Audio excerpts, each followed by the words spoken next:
Hey, you've heard of Stonehenge? Of course you have. Big rocks mysteriously mounted in circles on a plain in England by, somebody.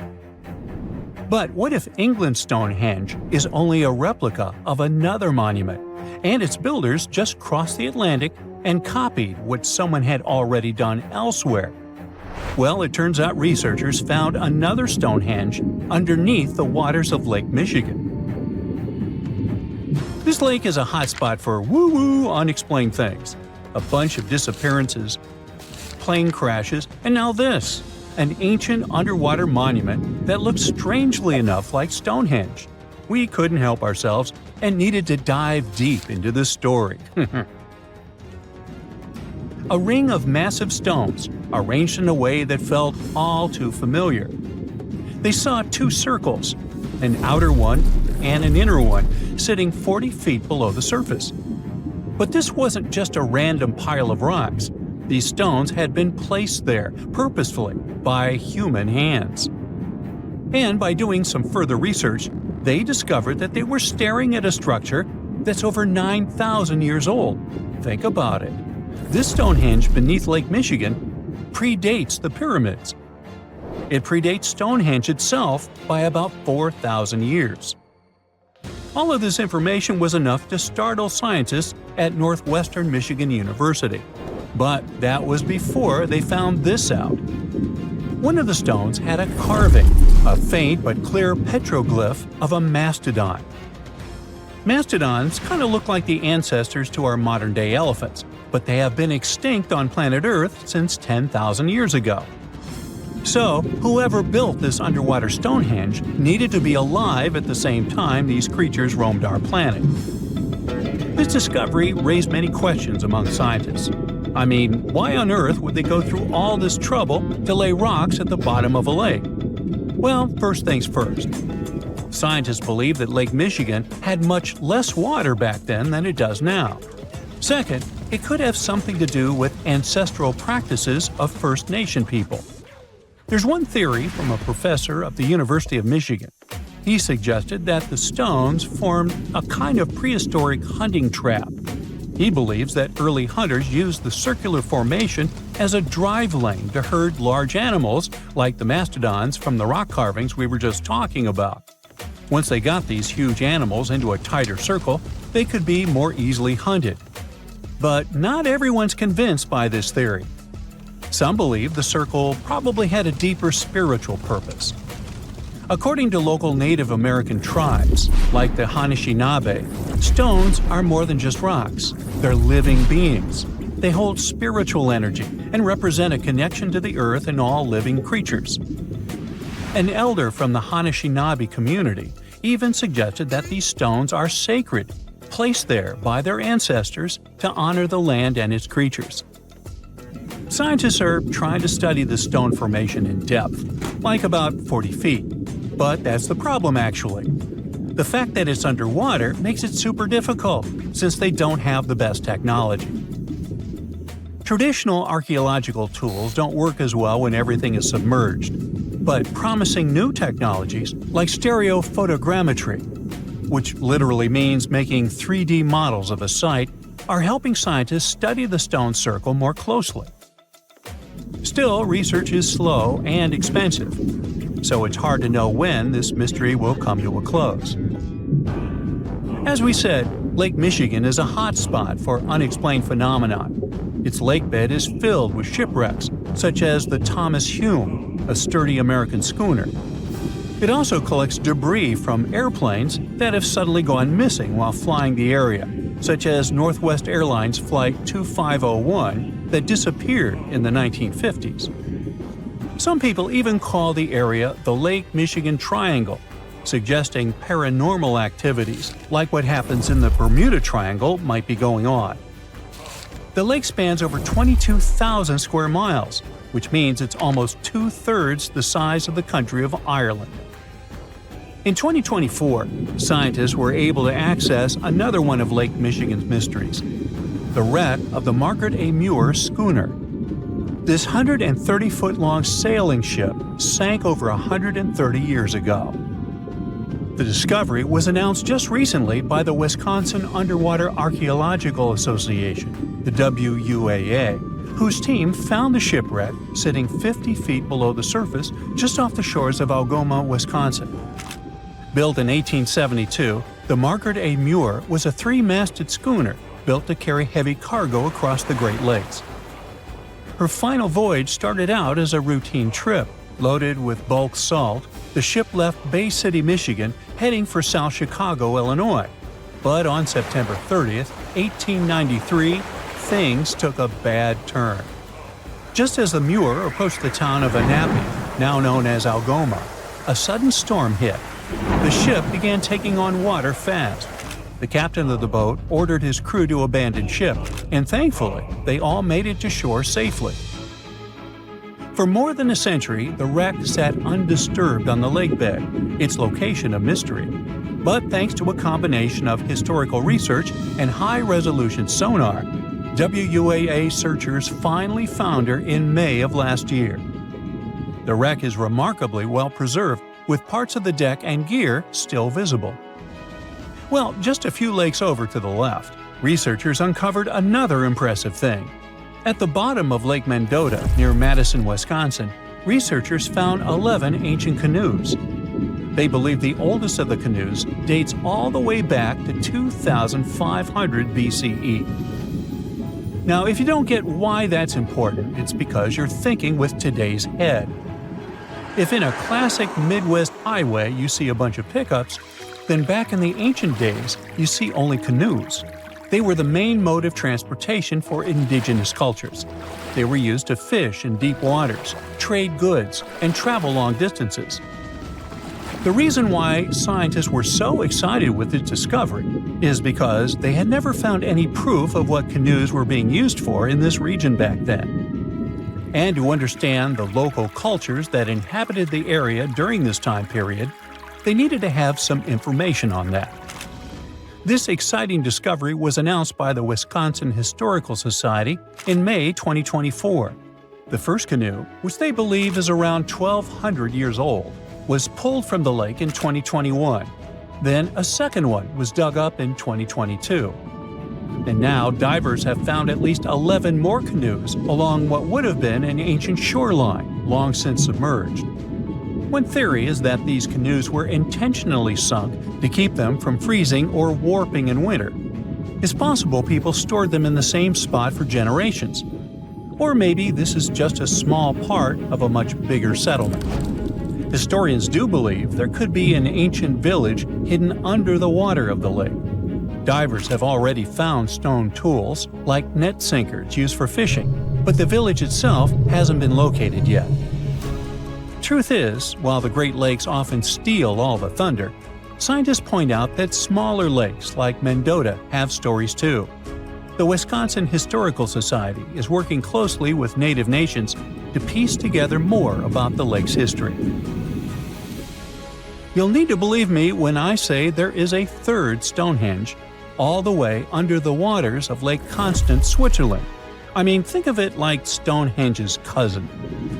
Archaeologists began to discover this back in 2015, when they found a line of 170 man-made stone cairns under the lake. Scientists say this was most likely the work of several villages, and that the cairn site was probably used for some collective purpose because, well, the formations are huge. Some of them are several dozen feet wide, and they can build up to 6 feet. The most amazing discovery so far is that the site dates back to around 5,500 years ago. So around the time the original Stonehenge was being built. Some of the facts that link them together are their construction dates, as well as the distinct characteristic of stone monuments built in a circular format. Scientists don't know much about this site yet, but hey, I see a pattern manifested all over the world, don't you? You'll never believe this. Wait, maybe you will. Scientists have discovered stolen treasures worth $138 million on the ocean floor near Madagascar. Well, whatever. Let's be honest. It gives you little pleasure to hear about treasures that you'll never get. However, the story surrounding this find is just like an action movie. So here's the scoop about it. So let's see. Well, count them. 400 precious stones, including 110 diamonds and 250 emeralds, gold and silver bars, expensive silk, coins, relics, and many other valuable items. Even now, it seems like a jackpot. But for the 18th century, it was a real fortune, about $138 million by today's standards. In early 1721, sailors loaded all this stuff into a Portuguese treasury ship called the Nossa Senhora do Cabo. That's a mouthful. The Viceroy of Goa and the Archbishop of Goa also stepped on board. After that, the vessel sailed from Goa to Lisbon. The ship had not only economic but also diplomatic value. You probably already feel that something bad is going to happen to the boat. Well, good guess. Now, go buy a lottery ticket. During the voyage, the ship faced a severe storm. The waves rocked the ship and flooded it with water. The wind shook the masts. To increase their chances of surviving, the ship's crew needed to reduce the weight. Therefore, they began to dump their cargo into the sea. There were artillery shells among this cargo, and they were necessary for protection in case of enemies. It seems the crew didn't realize what a critical mistake they had made, but at that moment, they needed to stay alive. The ground appeared ahead. It was the island of Réunion. There, the ship waited out the storm and was ready to move on. But then, another, more serious problem appeared. On April 8th, the ship, I'll call it the NASA from here on, met pirates. Of course, the boat with such valuable cargo should have been equipped with powerful means of protection. But almost all of those were thrown overboard by the sailors during the storm. They had little chance of getting out of that mess alive. The pirates they faced were among the most dangerous pirates in history. And you know why? Because their leader was Olivier the Buzzard Levasseur. Now, let's take a small sidebar because it wouldn't be enough to say only a few words about Levasseur. The Buzzard was one of the most mysterious and terrible pirates in history, worse even than the dread pirate Roberts. People are still trying to solve the mystery he left behind, but more on that later. Now, what do you think is the normal life story of any pirate?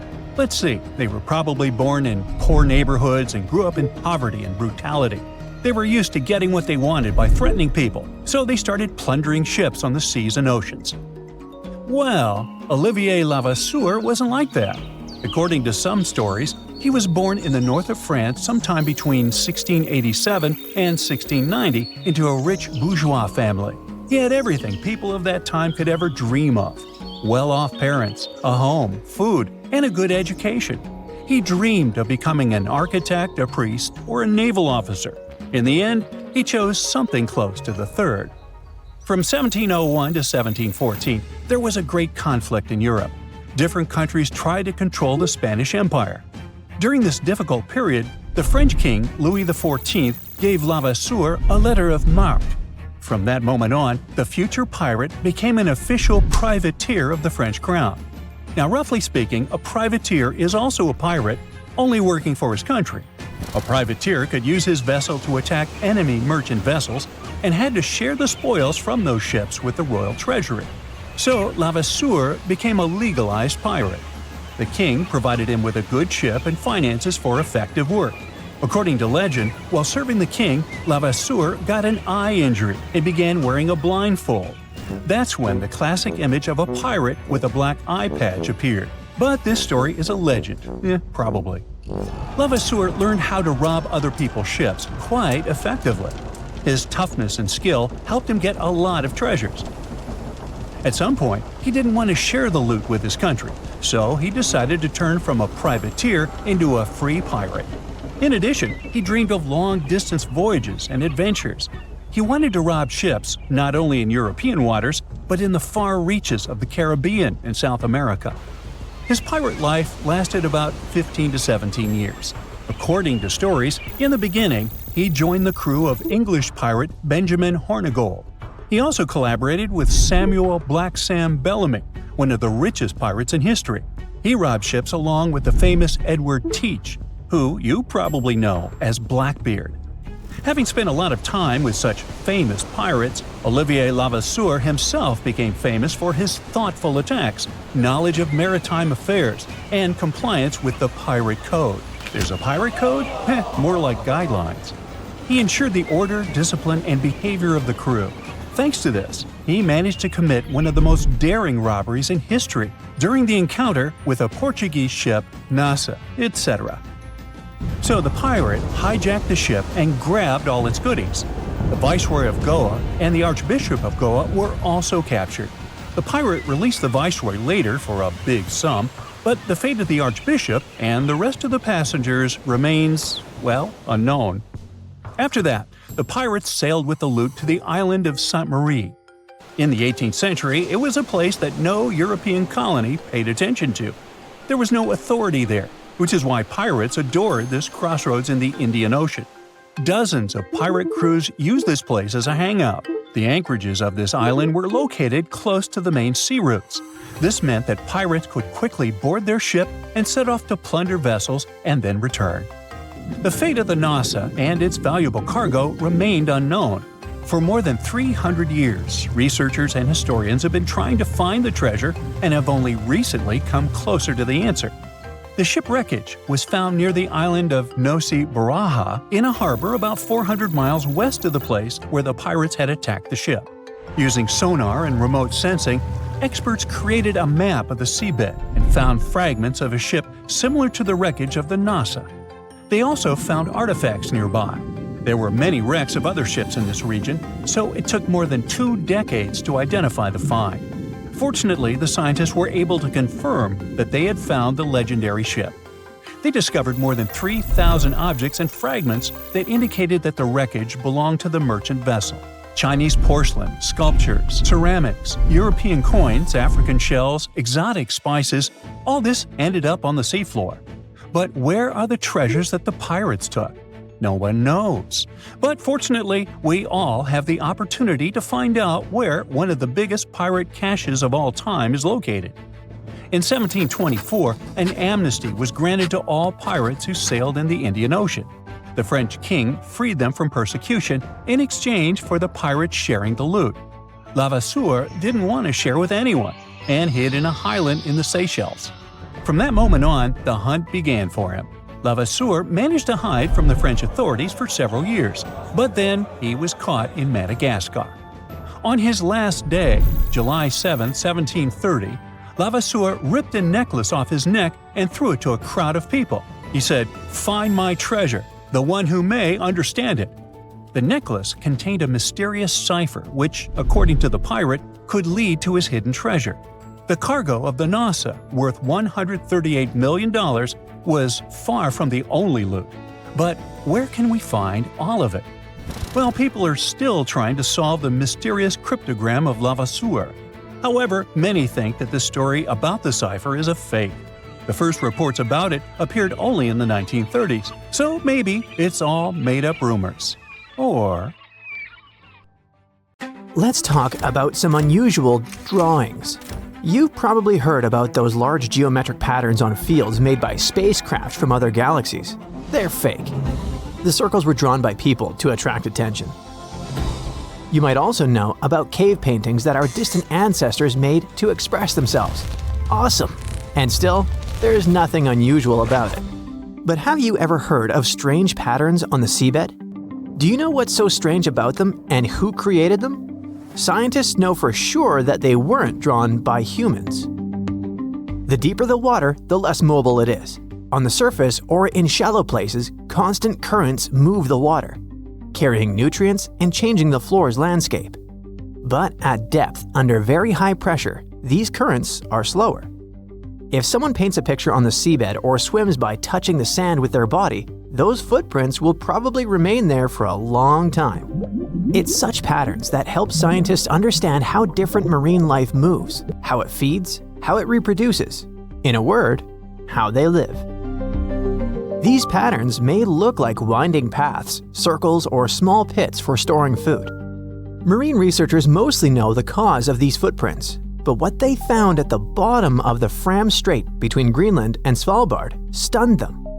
They conducted deep-sea surveys of this region. Scientists sent remotely operated vessels into the depths. Using those machines, they took pictures of the seabed and noticed 106 strange octagonal structures. They were quite strange and kinda beautiful. But what animal could leave this pattern? And most importantly, for what purpose? Scientists suggested that those octagonal footprints might show prey handling. That is, some creature did something with its prey and left such patterns. Was it stalking? Or did some animal grab its prey tightly and drag it along the seabed? The scientists wanted to know for sure. Some of the octagons were grouped, others were separated. After analyzing the images, the researchers came to the conclusion that those patterns were left by Dumbo octopuses. These amazing creatures with jelly-like bodies are inkless and have a pair of large lop-eared fins on their heads. Pretty cute creatures. After the scientists found out the nature of the drawings, they began to study the cause. Why did Dumbo octopuses leave these patterns? The researchers observed them and discovered a strange feeding sequence that was repeated in a circle to catch prey. This sequence included spreading, enveloping, retreating, and flapping fins frequently. Look carefully. First, the octopus slowly floats over the seabed. They're extending the tentacles parallel to the ground. Then they spread their webbed tentacles and grasp the ground beneath them to reach the food. They also flap their fins to catch food that might end up between them and the seabed. After that, they swim off into open water. Their way of extracting food has a scientific name: pelagic benthic feeding. It means they're swimming in the open water and feeding on the bottom. Scientists probably enjoyed watching octopuses because these creatures weren't afraid of the vessels that recorded their hunting process. Moreover, the animals showed curiosity and even swam closer to the camera. And then they sailed away in an umbrella pose. Okay, we've seen patterns that appear because of an unusual way of getting food. Let's now move over to the Japanese coast. Here, on the seabed, you can see amazing geometric designs made for a purpose: to find love. Meet this handsome guy called the Pufferfish, also known as fugu. You've probably heard that this fish is poisonous and it's very dangerous to eat it, but you probably didn't know that it painted pictures on the seabed to attract females. A pufferfish male swims above the bottom, flapping its fins on the surface and thus drawing a really beautiful pattern. Then it finds pieces of shells or some kind of trash and decorates the created maze with this stuff. Such a tiny fish the size of a human palm is painting a masterpiece bigger than a round double bed. It works hard to perfect every line, and it's been at it for over a week. But why? To impress the love of its life. If a female pufferfish likes the pattern, then they create a family together. In the middle of this circle, the female lays eggs and then swims away. The male takes care of the eggs until they hatch, but this is an open area. How can a small pufferfish protect its offspring from predators? Well, not only people know about its poisonous properties. The toxin in this fish keeps big predators away, so no one dares to touch it. If the female doesn't like the drawing, it swims away and the poor male is left with a broken heart. The sea current soon washes away the drawing. The fish, after a while, draws a new one and tries to make a family again. But why is it only this fish that draws these patterns? How does its brain work while making this maze? Does it feel aesthetic pleasure creating it? Scientists don't know. The behavior of these fish is very similar to that of bowerbirds. These animals also love creativity. They build beautiful huts from branches and leaves. Then they decorate them with flowers, berries, and basically anything beautiful they find. And they do this to attract females. Fish create beautiful nests on the seabed. Birds create beautiful huts for the same purpose. It's fascinating that these creatures are not so different from humans. So, let's move on to our next drawing. This time, you're unlikely to guess who made it. So, in 2013, a photographer used a drone near the town of Nelson in British Columbia to take pictures. He got beautiful shots of forests, lakes, landscapes, and something strange. The drone caught a maze of unknown origin that was located under the surface of Kootenay Lake. The maze was made from stones on the lake bed near the shore, and it was big enough. but it's unlikely that any marine life would be able to collect all those stones in one place. Then, what is it? The guy who found the maze posted it online. Users immediately assumed that it was a petroglyph, an image carved by ancient people into stone.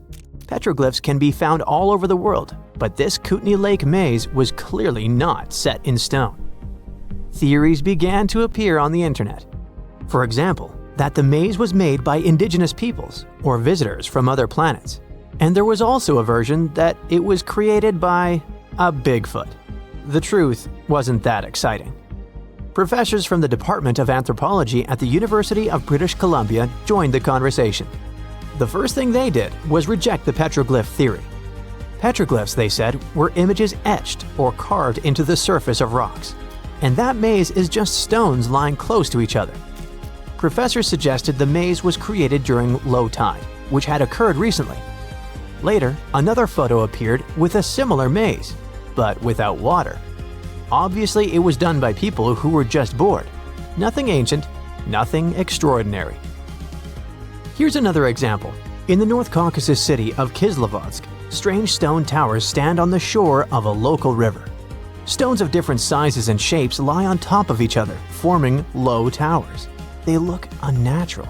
It seems that they're about to fall, but they've been standing there for weeks and even months. Perhaps they're glued to each other, or an iron rod passes through them. In fact, they really stand on top of each other and anyone can easily break the towers. But how is this possible? A local artist with an amazing sense of balance carefully builds these stone sculptures. Slowly and patiently, he finds the perfect angle and position for each stone before stacking it on top of the others. Oh wow, there's a hole in the bottom of the ocean. It seems that the ocean has a leak. But it's not like a leak you would expect, where water is flowing out. It's more like a spring since water is flowing in, not out. This unique leak is something we know as Pythia's Oasis. A grad student was the one who accidentally discovered it. He noticed bubbles that were rising to the surface. Normally, bubbles in the ocean tell us there might be some hydrothermal vents, which are hotspots for some pretty cool things. These vents are actually like hot springs on the seafloor, but instead of bubbling with warm water, they release a fluid that has been superheated in the crust of our planet. When seawater seeps into these cracks and travels deep into the crust, it comes into contact with the extremely hot mantle. This heats seawater to very high temperatures, and as it moves back up towards the surface, it carries dissolved gases and minerals. When the hot fluid shoots out of the vents, it mixes with the surrounding seawater and quickly cools down. Just a short distance away from the vent, the temperature can drop to a comfortable 68 degrees Fahrenheit or so, which is, as it seems, exactly what some creatures like. And there are some real weirdos living down there in the darkness, like ghostly fish, giant red-tipped tube worms, and a unique type of shrimp with eyes on their back. And some of them, like tube worms and bacteria, rely on the chemicals and minerals released by the vents to survive in harsh conditions. But in this case, the bubbling water didn't come from a hydrothermal vent. It was there because of a spring, and that's a bit more concerning. You see, the water in this reservoir needs to stay where it is. If too much of it seeps out, there could be some serious consequences, especially for the surrounding area. You can see this unusual leak along the Cascadia subduction zone, which is a massive fault line off the Pacific Northwest coast. It's a place where two pretty big plates that make up Earth's crust come together and slide along each other. The water from Pythia's Oasis kinda acts as a lubricant between these plates. You can think of the fault zone as an air hockey table. When the fluid pressure is high, it's like you've turned the air on. That means the friction between the plates is reduced, which allows the plates to move. But if the fluid pressure is lower, the two plates can lock together, which then leads to the buildup of stress. Not that they'll feel bad.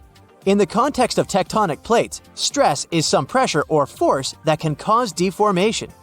And if this stress starts to build up, at some point, it's gotta go somewhere.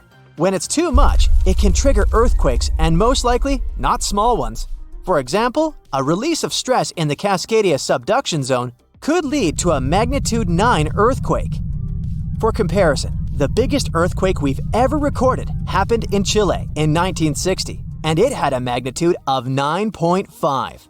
The damage was enormous. So we hope the water will stay in its reservoir and keep maintaining the delicate balance between the tectonic plates. We've explored only 5% of the ocean. Who knows how many cool things are there at the bottom, waiting to be found? For example, check out these mysterious holes scientists have stumbled upon in the depths of the Atlantic Ocean, near the Azores. They're neatly aligned and are about 4 inches apart, or in some cases, even several feet. They resemble punctures left by a sewing machine. Some think these holes could have a biological origin. For instance, some fish may have made them while walking along the seafloor. Others believe we could be looking at something that's human-made, maybe left by a spiked tire.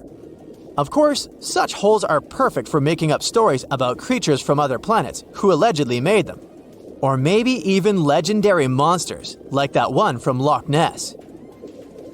It's definitely hard to explain such symmetry of the holes, but one deep-sea biologist offered a pretty good explanation.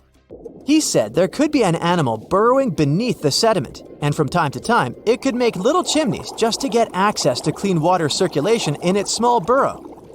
I mean, there are sediment piles around the opening of each hole, and they do support the idea that something pushed the soil from below. But there's still no proof these holes are actually connected beneath the surface.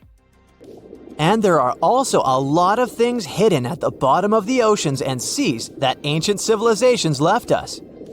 For instance, archaeologists made a really cool discovery off the southern coast of Croatia, a road hidden under layers of sea mud that's 7,000 years old. They found the ancient road at the sunken Neolithic site of Solin. The site of Solin was a human-made island in ancient times, and an archaeologist discovered it 2 years ago.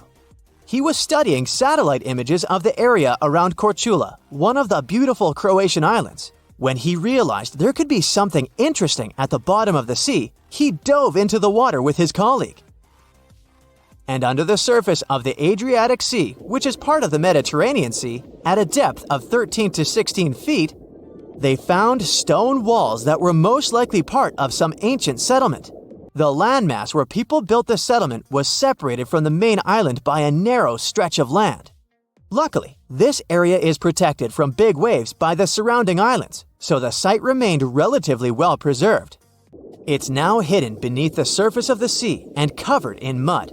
But it's so exciting to imagine how people walked on that road nearly 7,000 years ago, visiting nearby settlements. If you want to see the weirdest creatures, you can always head to the bottom of the sea. Actually, scientists have determined there could be more than 30 potentially new species at the bottom of the Pacific Ocean.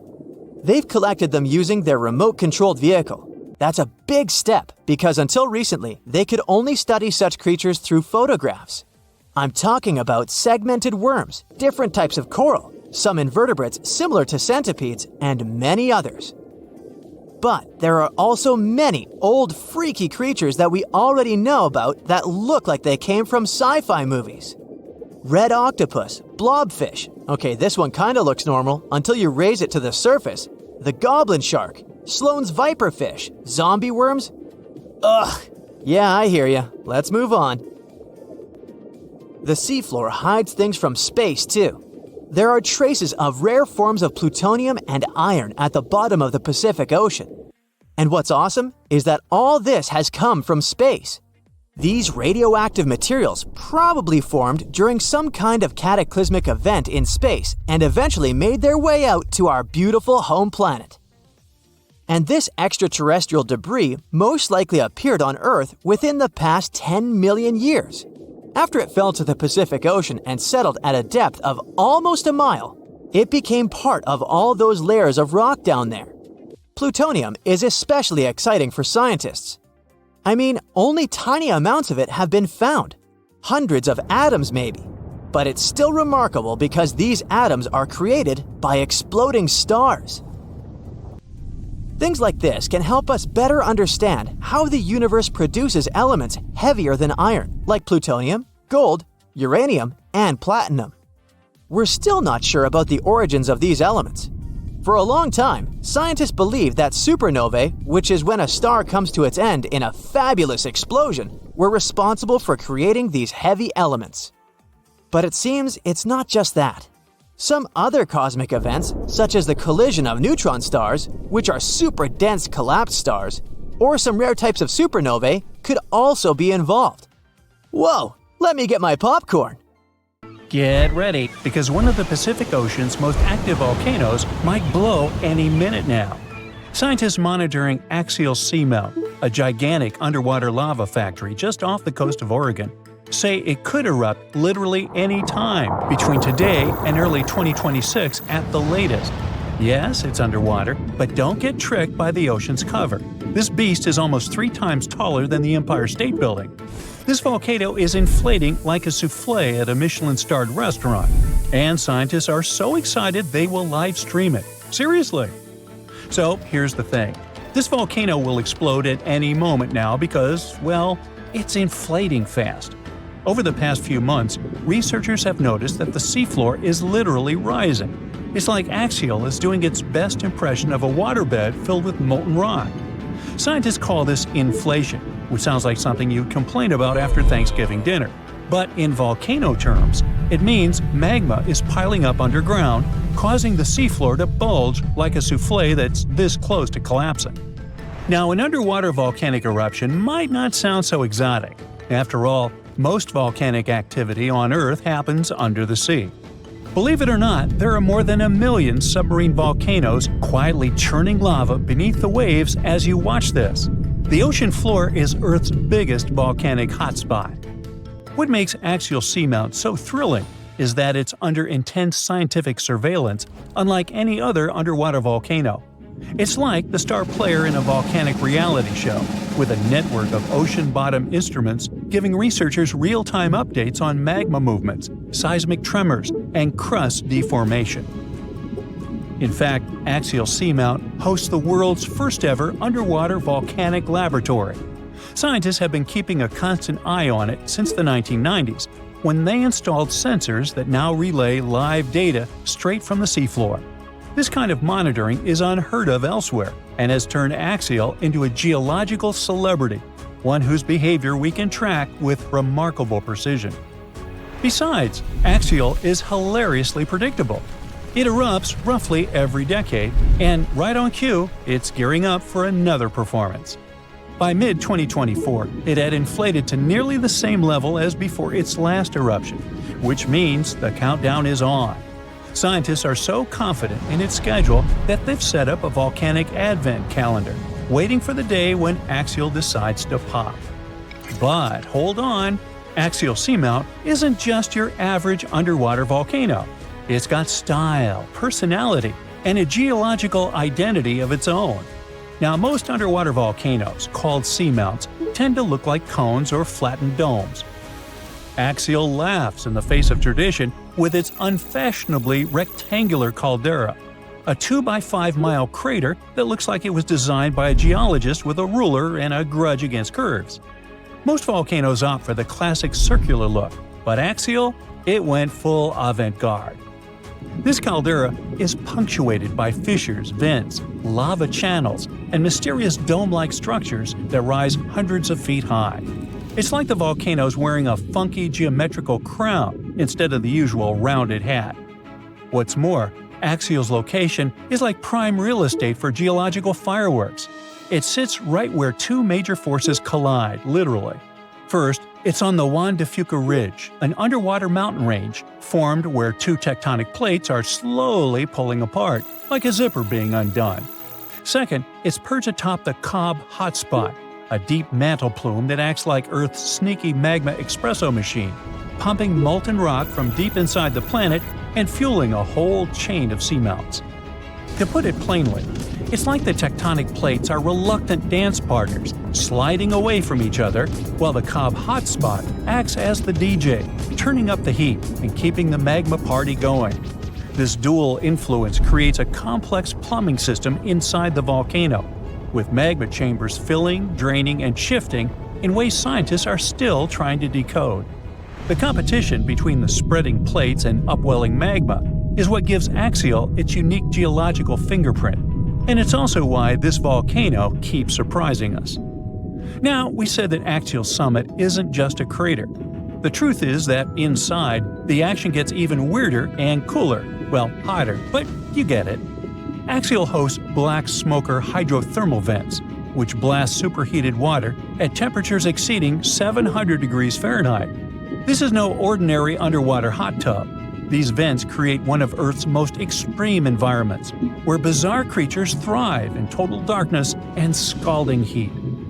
Giant tube worms, crabs, colonies of bacteria, and even octopuses live off the mineral-rich plumes that gush from these vents, forming ecosystems completely independent from sunlight and photosynthesis. It's like an alien world beneath the waves, thriving off the volcano's fiery breath. These vent communities are crucial to science, not just because they're strange, but because they may resemble the earliest ecosystems on Earth. Some researchers believe life on our planet may have originated in similar deep-sea hydrothermal environments billions of years ago.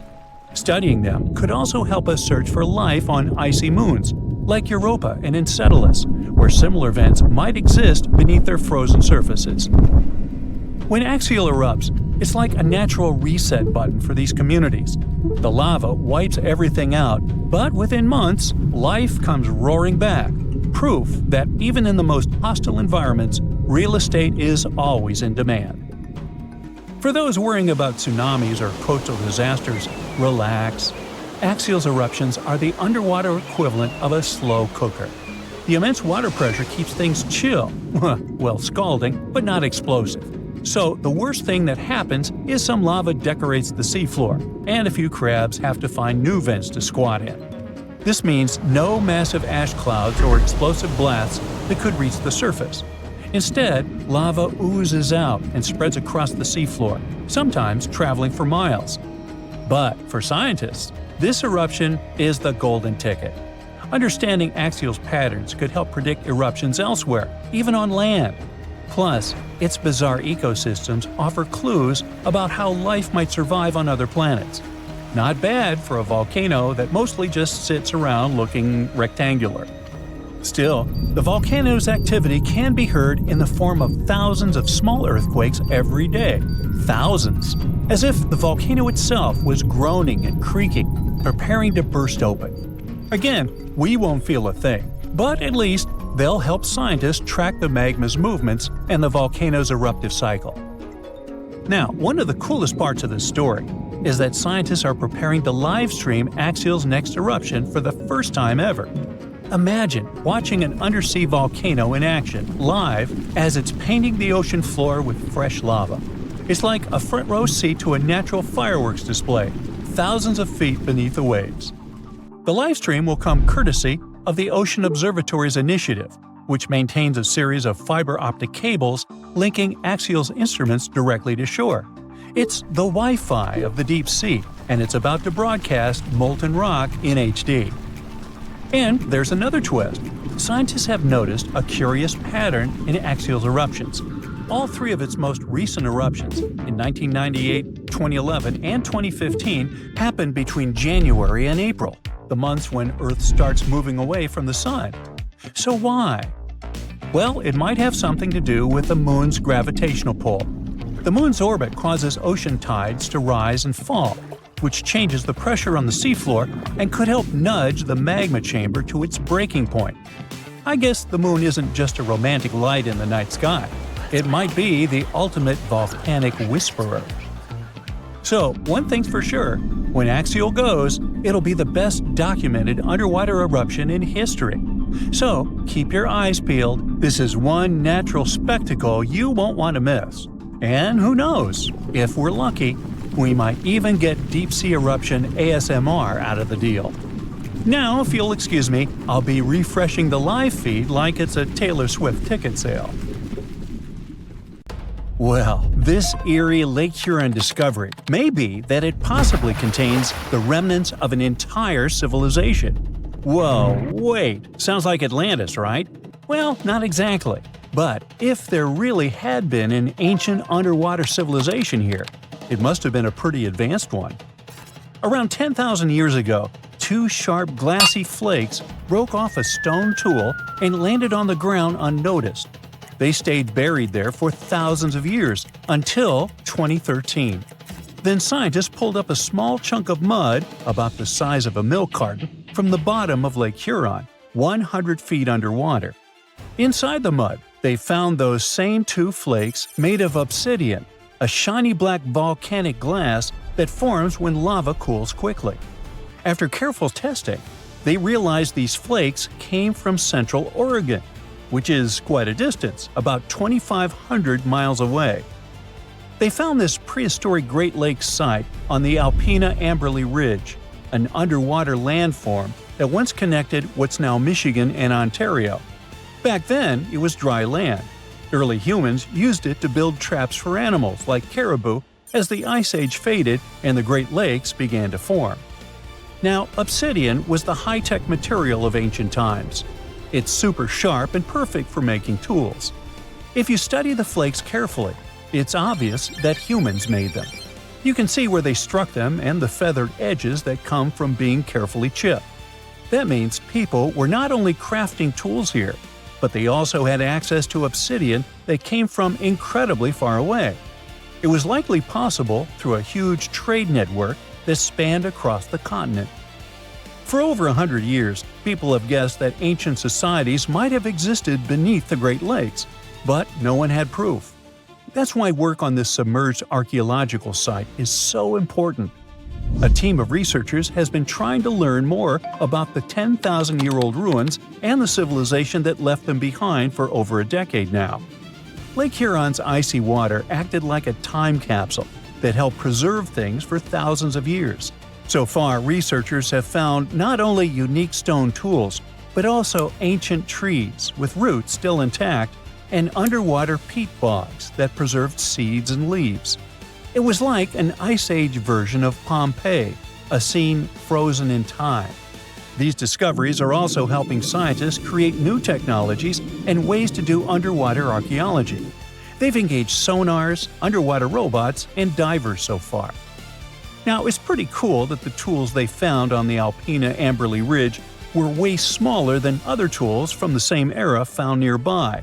That might mean a different group of people lived here, and they had their own unique way of life. Even the peat bogs they found, which are about 9,500 years old, hold secrets. They're full of pine needles, seeds, and leaves that could reveal what the environment was like back then. Usually stuff like this breaks down quickly on land, but the cold freshwater preserved it. The Michigan team is working with scientists in Cambridge, England, to extract DNA from the remains.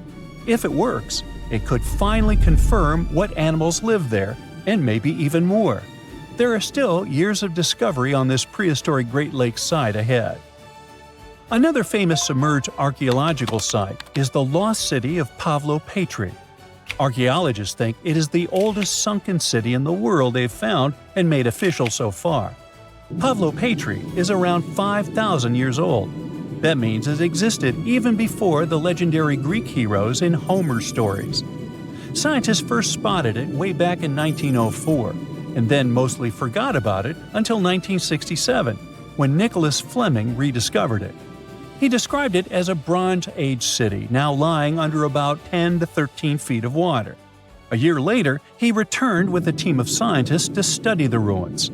Over 6 weeks, using just hand tapes and a basic grid, they managed to map out the city. They found that it covered almost 1,000 feet by 500 feet and had at least 15 buildings, courtyards, 5 streets, 2 tombs, and around 37 small stone graves.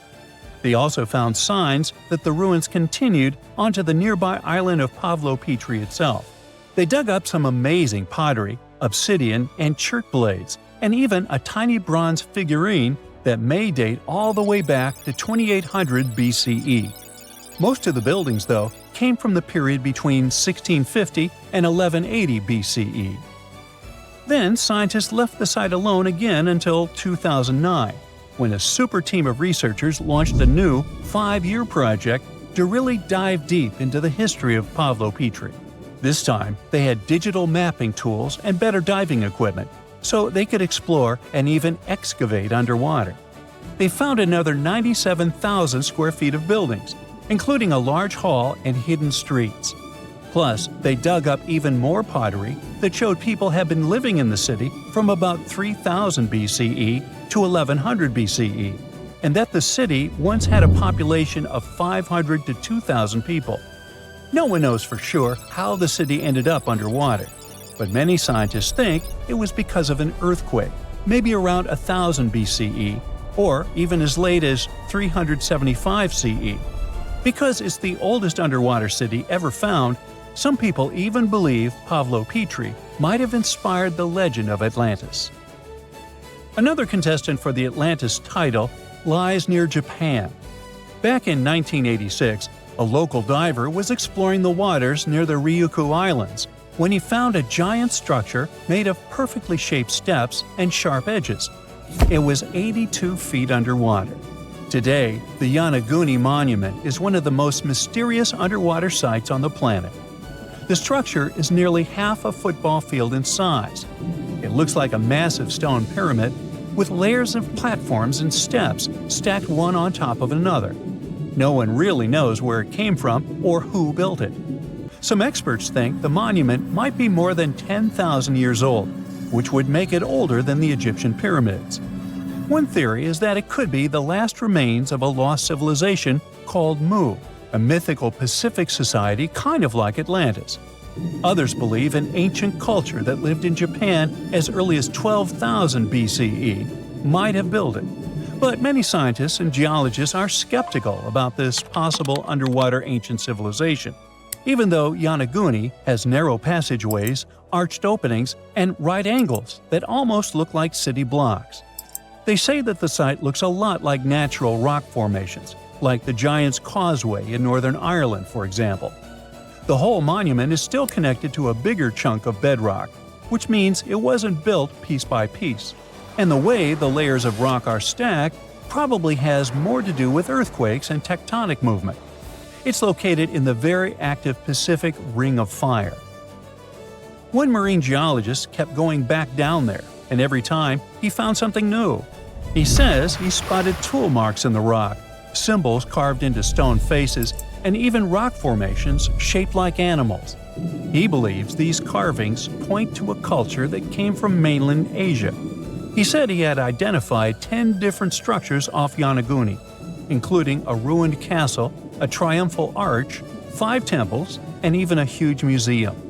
These buildings seem to be connected by roads and channels, and some parts are surrounded by what could be giant stone walls. The explorer believes the city is at least 5,000 years old, based on stalactites found in underwater caves nearby, which would have only formed after the caves flooded. His supporters say they have never seen an earthquake create shapes like this, above or below water. But skeptics blame it all on erosion and insist that whirling underwater currents and sea creatures left holes in the rock. Now, if you want to form your own opinion about it, the spot is open for visitors, and it's definitely a super fun diving experience. You're looking at the picture of your newly bought, exorbitantly expensive car. Why the picture? Because the car hasn't been delivered yet, but you can already imagine the speed at which your Lamborghini will swallow all those miles of the interstate. Now, back to reality. Your car will never be delivered because it sank to the very bottom of the Atlantic Ocean. But before that, it had burned into ashes. It sounds paradoxical, I know, but that's exactly what happened in February 2022 to a Japanese shipping company called MOL. Then, a tragic accident wiped out over 4,000 cars in one go. The cargo ship Felicity Ace was carrying thousands of vehicles from Germany to the US.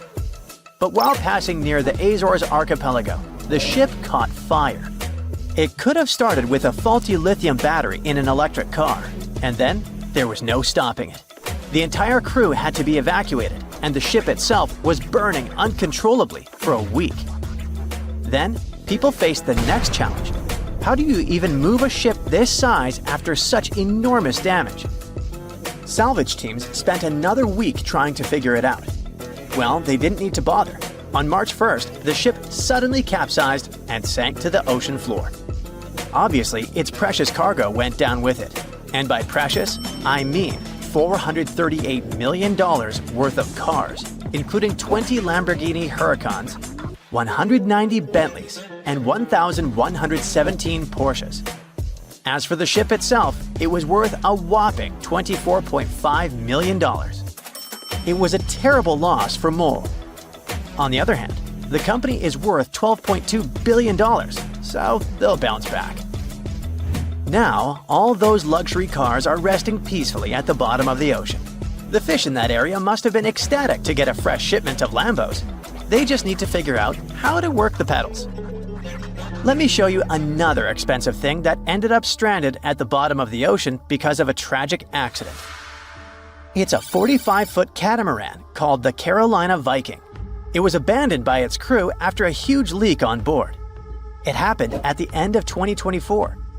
The crew of the Swedish-flagged Leopard 45 catamaran reported water pouring in.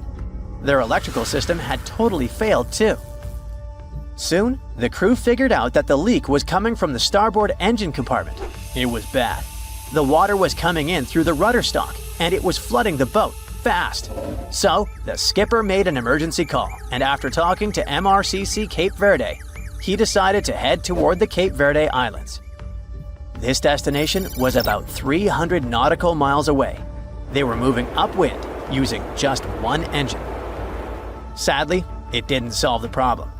A few other yachts that were nearby changed course to offer help, and it turned out the crew really needed it. Hours later, the catamaran's electrical system switched off completely. The skipper had to change the course, heading toward a nearby yacht, the Cinderella di San Remo, which was able to rush to their aid. In the afternoon, after realizing things weren't going to get better, the 5-person crew made the call to abandon the ship. So, they transferred to the Cinderella di San Remo. As for the vessel, it was just left in the middle of the ocean, getting flooded. Another unexpected thing you can find underwater was actually planned. Atlanta has found a cool way to reuse its old subway cars. Instead of just scrapping them, they sink them into the Atlantic Ocean and create artificial reefs, turning them into underwater condos for marine life. The thing is, the state of Georgia has been working on creating artificial reefs for more than 40 years. They've been sinking stuff like old ships, tugboats, concrete, and lots of other stuff to give fish and other sea creatures a place to live. Normally, the ocean floor along Georgia's coast is just a bunch of sand and shells, so there's not much for fish to hide in or grow around. That's why creating such mini ecosystems where fish can find shelter, spawn, and just do their own thing is so important. One day, they decided to add some of Atlanta's old subway cars to the mix. Those cars were retired and ready to be disposed of. The city teamed up with Georgia's Coastal Resources Division and MARTA, the transit agency, and turned the cars into reef-building material. They had to make sure the cars were safe first, so they removed all the hazardous materials and contaminants. Then, they carefully picked a spot about 23 miles offshore, called El Reef. Then, the cars were loaded onto a barge and delivered to their destination. Now, they're sitting about 60 feet under the surface. They're going to add 6 more subway cars to the reef in the future. Now, let's move to a very different place. It's just as abandoned, but not underwater. Ever heard about Salar de Uyuni in Bolivia? Those are salt flats that seem to stretch forever. There are even hotels made entirely of salt there. This land is also pretty isolated. No people, no cars, just endless white salt. And then, bam! You see a train graveyard. The Cementerio de Trenes is actually just a few old trains. Most of them are from the early 1900s.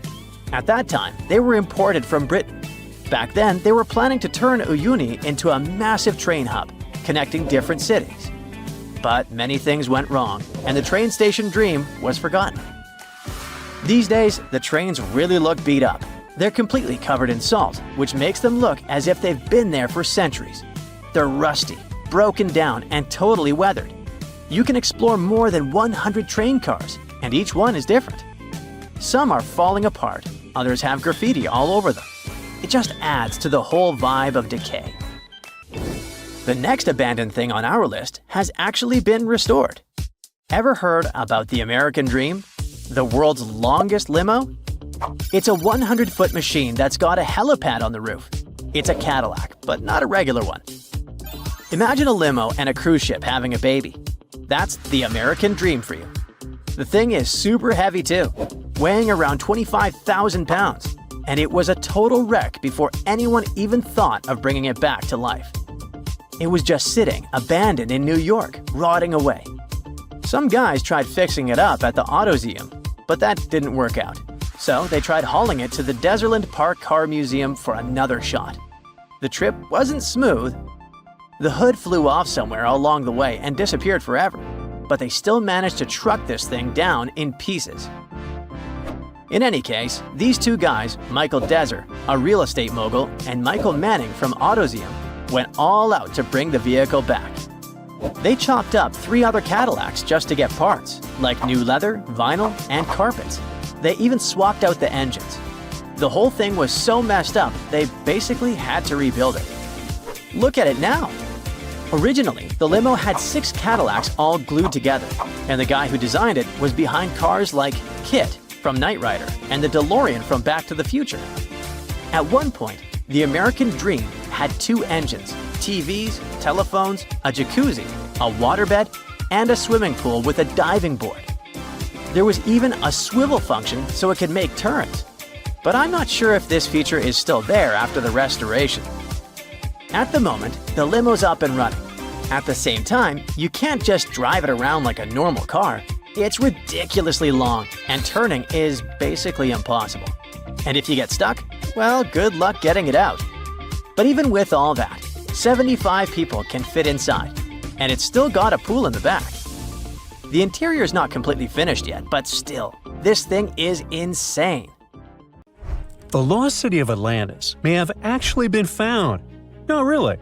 2 researchers were working in the waters off the coast of Cuba when they discovered the ruins of what looked like an ancient submerged city. That happened about 20 years ago, and yet no one really talks about it today. It's like the authorities just took the research, locked it away in some top-secret room, and decided no one else should know about it. But why? Well, I'm going to tell you. Back in 2001, Paulina Zalitsky, a marine engineer, and her husband, Paul Weinswig, were hired to explore the waters off Cuba's western coast. They had 2 main objectives: to search for old shipwrecks, possibly hiding treasures like gold and jewels, and to locate valuable oil and natural gas deposits deep underwater. They were using a sonar. Basically, this equipment is like a sound-based radar. It sends out sound waves underwater, and when those waves hit something, like a sunken ship, they bounce back. The system can figure out where and how far the object is just by listening to the echo. So, the couple was scanning the seafloor with this equipment more than 2,000 feet below the surface. And then, out of nowhere, they found something way more interesting than gold or oil. They found stones. Not just any stones. I'm talking huge, perfectly arranged stones. Kind of like a mini version of the pyramid at Chichen Itza. Or even better, like a bunch of tiny submerged Chichen Itzas. Yep, they saw that. Or at least, they think they did. The thing is, sonar doesn't work like a camera. It definitely doesn't record video or take actual pictures underwater. What it does do is create images using sound. And those images are usually just outlines or shapes, kind of like a blurry black and white sketch. It shows you where things are, but not exactly what they look like. And that's exactly what happened back then. The equipment started producing images of these perfectly organized stone structures, and it really looked like some kind of urban development. I mean, the site was just too organized, too symmetrical to be just random rocks. But it sounded too good to be true. I mean, this discovery could totally change everything we know about ancient civilizations on the American continent. So the scientists decided it would be too irresponsible to announce anything without finding more evidence first. And that's why they decided to go back to that same spot. This time they sent down an underwater remotely operated vehicle to actually see what was going on beneath the sea. See? This robot was basically an underwater cameraman. And yep, it confirmed it. There was definitely something strange down there. It looked like an ancient city made of huge, smooth blocks of granite. These rocks were about 8 feet by 10 feet. Some were in pyramid shapes, others were circular. Some seemed to be deliberately cut and then stacked on top of each other, while others appeared isolated from the rest. Together, they looked like they were forming corridors and outlines of rooms. It was like finding large buildings in the middle of an underwater desert. These images were enough for Zalitsky to seal the deal. Back then, she confirmed that this amazing structure, her words, could have been a large urban center. Again, her words. Then the couple started to speculate. They said that these structures were probably built more than 6,000 years ago, which would make them older than the Great Pyramids of Egypt. It's even older than the famous Maya, the civilization that used to live in the Americas and is known for their ancient and advanced temples. The research also suggested that these structures might belong to a civilization that lived on the American continent thousands of years ago, and that we didn't even know about. This supposed civilization once thrived on a 100-mile land bridge connecting Cuba to Mexico's Yucatan Peninsula. But then, something catastrophic happened. According to their theory, the Earth's faults shifted beneath the surface, leading to a massive earthquake. Then, in the blink of an eye, the entire bridge was destroyed. The land was swallowed up by the sea and ended up at the bottom of the ocean, and this civilization disappeared. Of course, all the connections to the famous Atlantis myth got the media totally hooked on the story. News websites ran headlines like "Lost City of the Caribbean Found" and "Atlantis Found in Cuba." So, could that really be Atlantis? I mean, did they finally find the remains of this supposedly super advanced and lost civilization? Well, it's hard to say. From the start, part of the scientific community wasn't buying into the story too much. First, there's the issue of the date. Saying that this civilization existed at this spot at least 6,000 years ago just wasn't very credible. Then, some European archaeologists argued that the stones they found using sonar might just be natural limestone, not perfectly sculpted granite. And third, it was too deep. Even with the whole theory of earth faults opening up and swallowing everything, it's still hard to explain how an entire city ended up so deep in the ocean. For comparison, there is Heraklion, a real ancient Egyptian port city that got submerged. Today, it is only about 19 feet underwater. But this so-called Atlantis city is at depths between 2,000 and 2,460 feet. See how that's totally different, right? People think it would have taken around 50,000 years for such stone structures to sink to the depth where they are said to be found. And according to experts, none of the known civilizations from that long ago had the ability to build such structures. But for Zalitsky, yes, it was possible. She still believed in the fault theory to explain how this land ended up at the bottom of the ocean so fast. Big movements of the Earth's tectonic plates are usually followed by things like volcanoes and earthquakes. So, according to her, it's a powerful event, and the island sinking could have happened really quickly. This earthquake theory could also explain why some of the megaliths on the seafloor look organized while others don't. But to really prove any of this, they needed a specially designed robot to go down there again and take samples of the rocks and sediment. That way, they could figure out how old the rocks were and maybe even find signs of human life, like carvings, sculptures, or artifacts.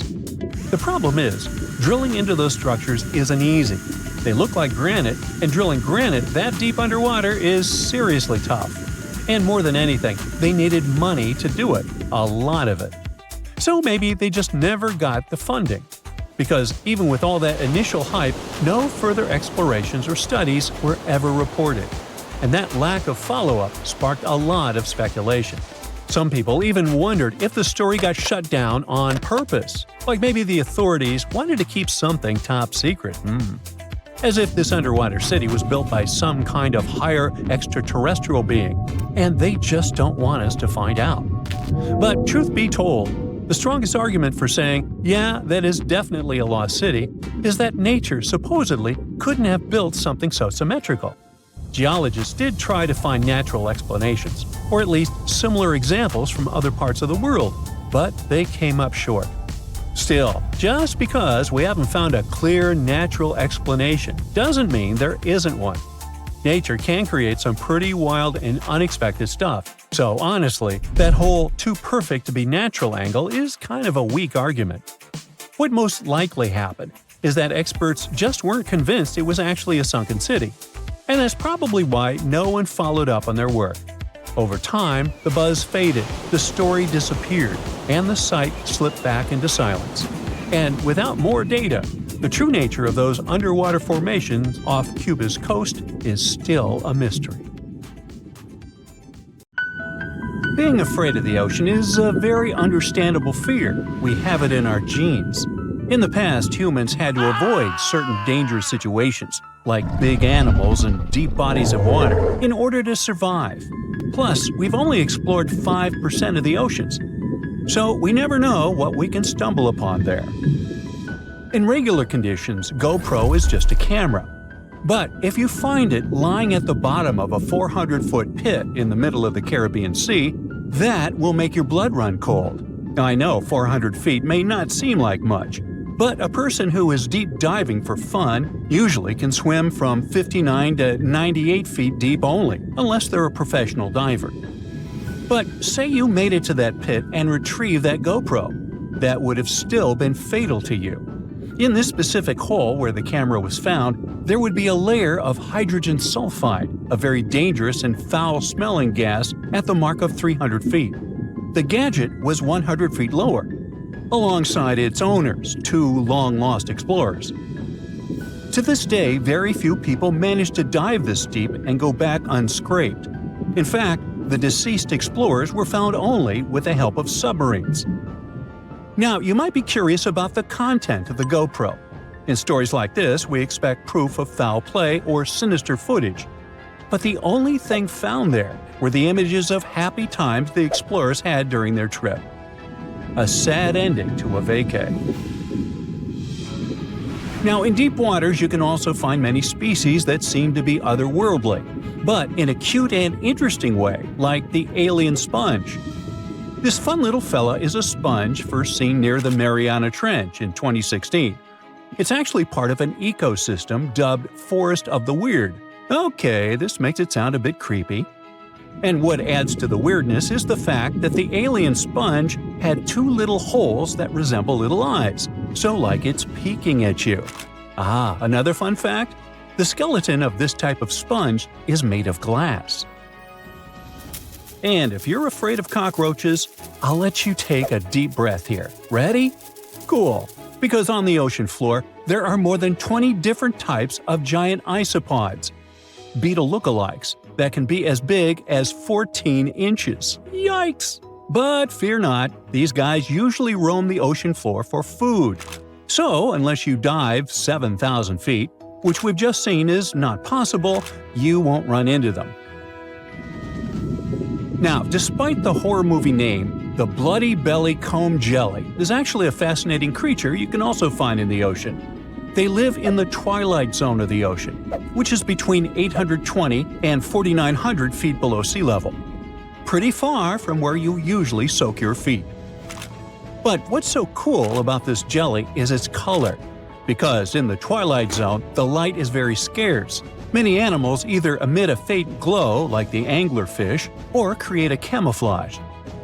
The jelly here is blood red because, in the pitch-black darkness of the ocean, other animals won't see it digesting colorful bioluminescent prey inside its stomach. Besides, the jelly has a row of combs that spark a very beautiful iridescent light. Beautiful and lethal. Humans also have their fair share of contribution to the weird fest that is the ocean floor. Depending on where you swim, you might just find parts of rocket engines used during the Apollo program. Now, when a rocket is launched into space, parts of it are dropped into the ocean where it runs out of propellant, making the rocket itself lighter. And a part of the Apollo 11 rocket engine, yes, that one that first took humans to land on the moon, was actually recovered from the ocean after more than 4 decades, and you can see it at the Museum of Flight in Seattle. Not a space fan? Well, there's something for the Oregon Trail lovers too. There are 2 locomotives living their best lives, or worst, depending on your point of view, just off the coast of New Jersey. They're from the 1850s and are sitting under 90 feet of water. He probably fell off of a transportation ship during a rough storm, or were intentionally pushed over the barge so that the ship didn't sink. Most of these things can only be seen while diving, but worry not. Even if you have a lingering fear of the deep ocean, you can still find weird things by simply walking on the beach. Look at these bizarre Garfield landline phones washed away in Brittany, France. The French have been having bizarre encounters with the sarcastic orange cat since the 80s, and it took about 30 years for French farmer René Morvan to come forward with a simple explanation. A shipping container with Garfield merchandise got stranded in the sea, only to find its final resting place in a sea cave. We bet Brittany locals are still haunted by the creepy smile of that landline phone. And just like a storm uncovered the Garfield secret stash, it also moved a few ships that sank more than 600 years ago. But this is not a simple Titanic story. It actually sounds more like Pirates of the Caribbean, because when the storm moved those old ships, authorities from Caesarea found 2,000 gold coins, some silver and bronze coins, gemstones, and rings. It was a bigger treasure than a dragon could hoard. But don't get your hopes up. Even though most of the underwater archaeological zones in this region are open to divers, these treasures are safely tucked away in a museum. Speaking of pirates, and I was, another weird thing you can find chillin' in the ocean is the pirate city of Port Royal, Jamaica.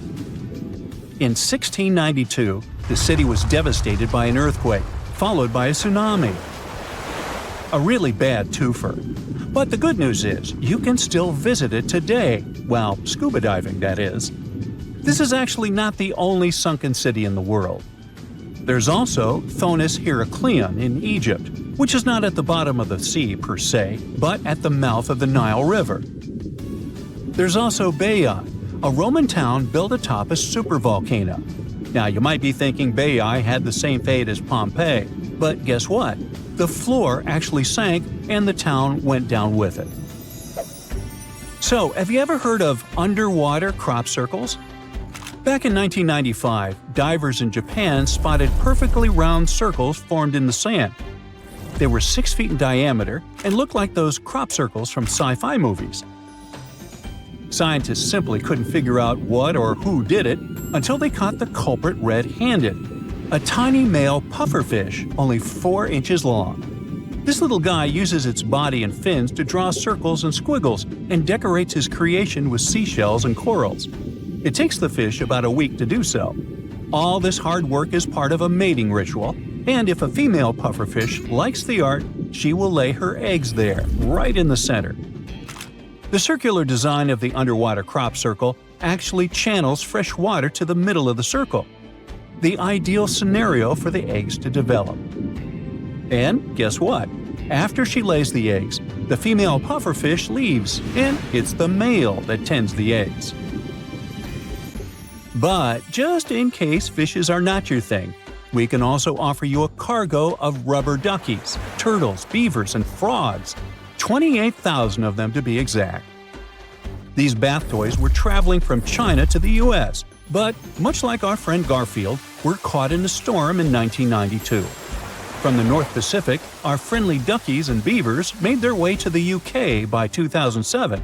But some were bolder and traveled to Australia, Indonesia, Chile, Hawaii, and even Alaska. Now, have you ever seen a strange thing washed up by the beach? Let us know in the comments. Bye. Ever since Plato wrote about the allegory of Atlantis, humanity has been fascinated with the possibility of the discovery of a thriving underwater civilization. Fancy joining me on a trip to a few historic underwater sites? Let's see what we can find out about ancient civilizations. The first one on our list is what is being called the underwater Stonehenge. Scientists have recently discovered a mysterious pile of cairns that stretch for miles under the shimmering waters of Lake Constance at the borders of Switzerland, Germany, and Austria. Archaeologists began to explore the site back in 2015, and they haven't been able to understand yet what it was actually used for. What they do know is that there is a 12-mile line of 170 human-made stone cairns under Lake Constance. Scientists say this was most likely the result of a combined work of several villages. The cairn site was probably used for some collective purpose. The formations are huge. Some of them are several dozen feet wide. The most amazing discovery so far is that the site dates back to around 5,500 years ago. Now, what were we humans doing back then? We were living in the prime years of the so-called Stone Age. We were beginning to make artifacts from stone and use them to hunt and eat. Can you imagine what a knife and fork might have looked like back in those days? It's no coincidence that scientists call this site the underwater Stonehenge, though. Both sites are believed to have been built around the same period of time. You see, Stonehenge dates back to around 3100 BCE. Both sites carry the distinct characteristic of stone monuments built in a circle. Not to mention the fact that scientists also haven't figured out why on Earth our early ancestors would feel the need to build a monument such as Stonehenge. Well, the mystery of Lake Constance hasn't been solved yet. Who were the Neolithic people from this area? And for what purpose did they go through such an amount of work and effort to build this huge stone site? Next, we're taking you on a tour of the Ryukyu Islands just off the coast of Japan. You're diving deep down to an archaeological site. But I should warn you, the waters of the Pacific Ocean are far from smooth. It doesn't take long before you see a huge structure, thanks to the sunlight shining down on the seabed. At first, it looks like Machu Picchu's ruins located across the globe in Peru. As you approach the site, you slowly figure out its forms. A pyramid-shaped structure, arches, staircases. It's something that could have easily been a palace or a castle. Could this be a sign of human activity? What you've just seen is known today as the Yonaguni Monument.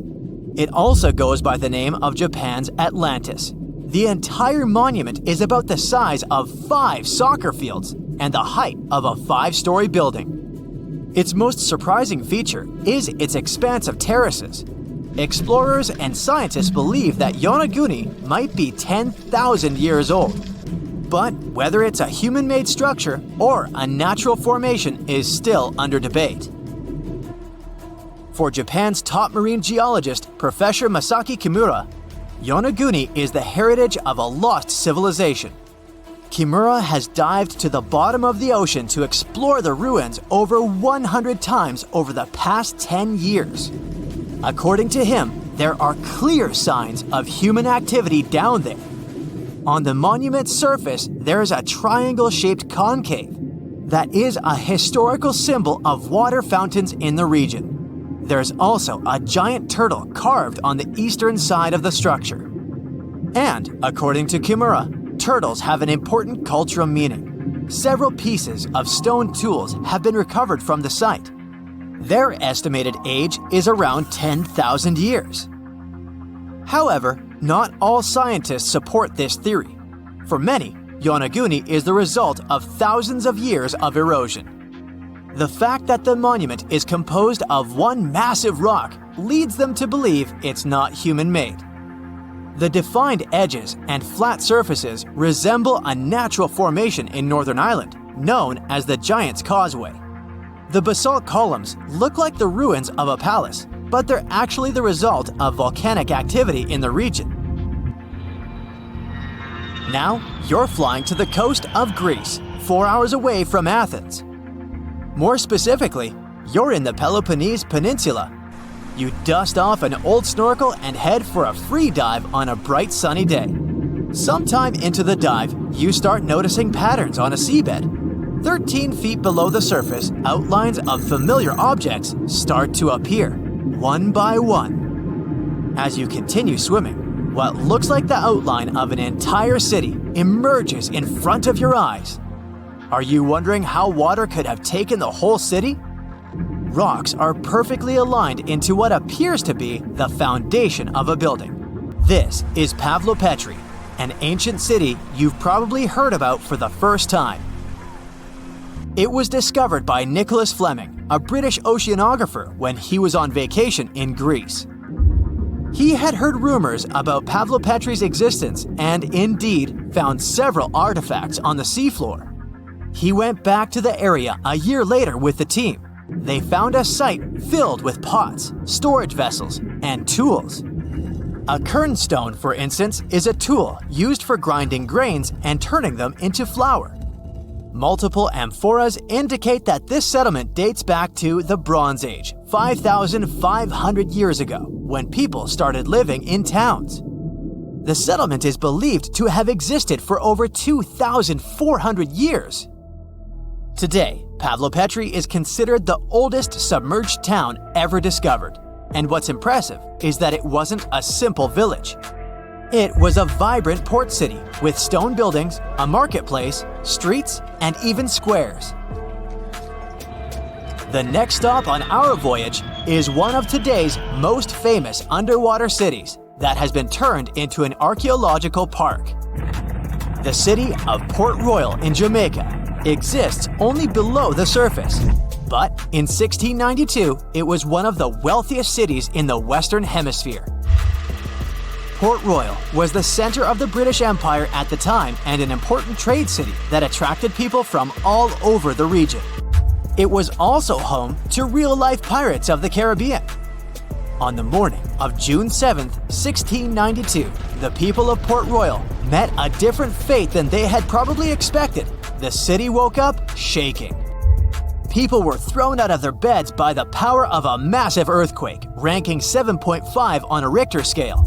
One survivor said he had seen Earth opening up and swallowing the whole town.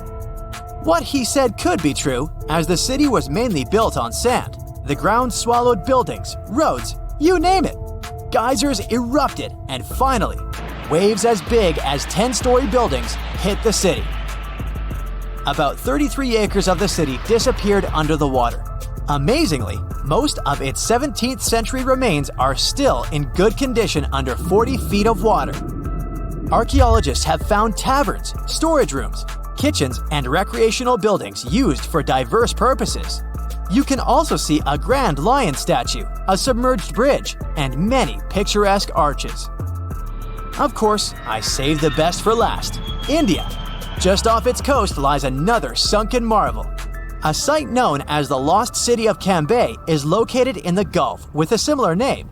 It remained undiscovered until 2001, when the National Institute of Ocean Technology made a routine water assessment. With the help of sonar technology, which sends a wave sound to the bottom of the sea, they found something far beneath the surface. Images showed well-defined geometric shapes spread along a 5-mile stretch. The remains date to more than 9,500 years ago, meaning this civilization was lost at around the end of the Ice Age.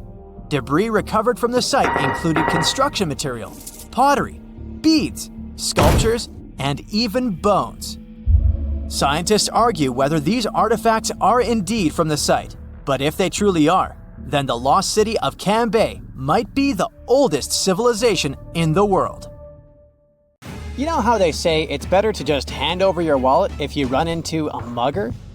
Instead of surrendering their wallets, sea cucumbers choose to spit out some of their insides to fend off predators like crabs and fish. It's a natural defense mechanism for them, and they quickly grow those organs back in just a few days, thanks to special cells inside their bodies.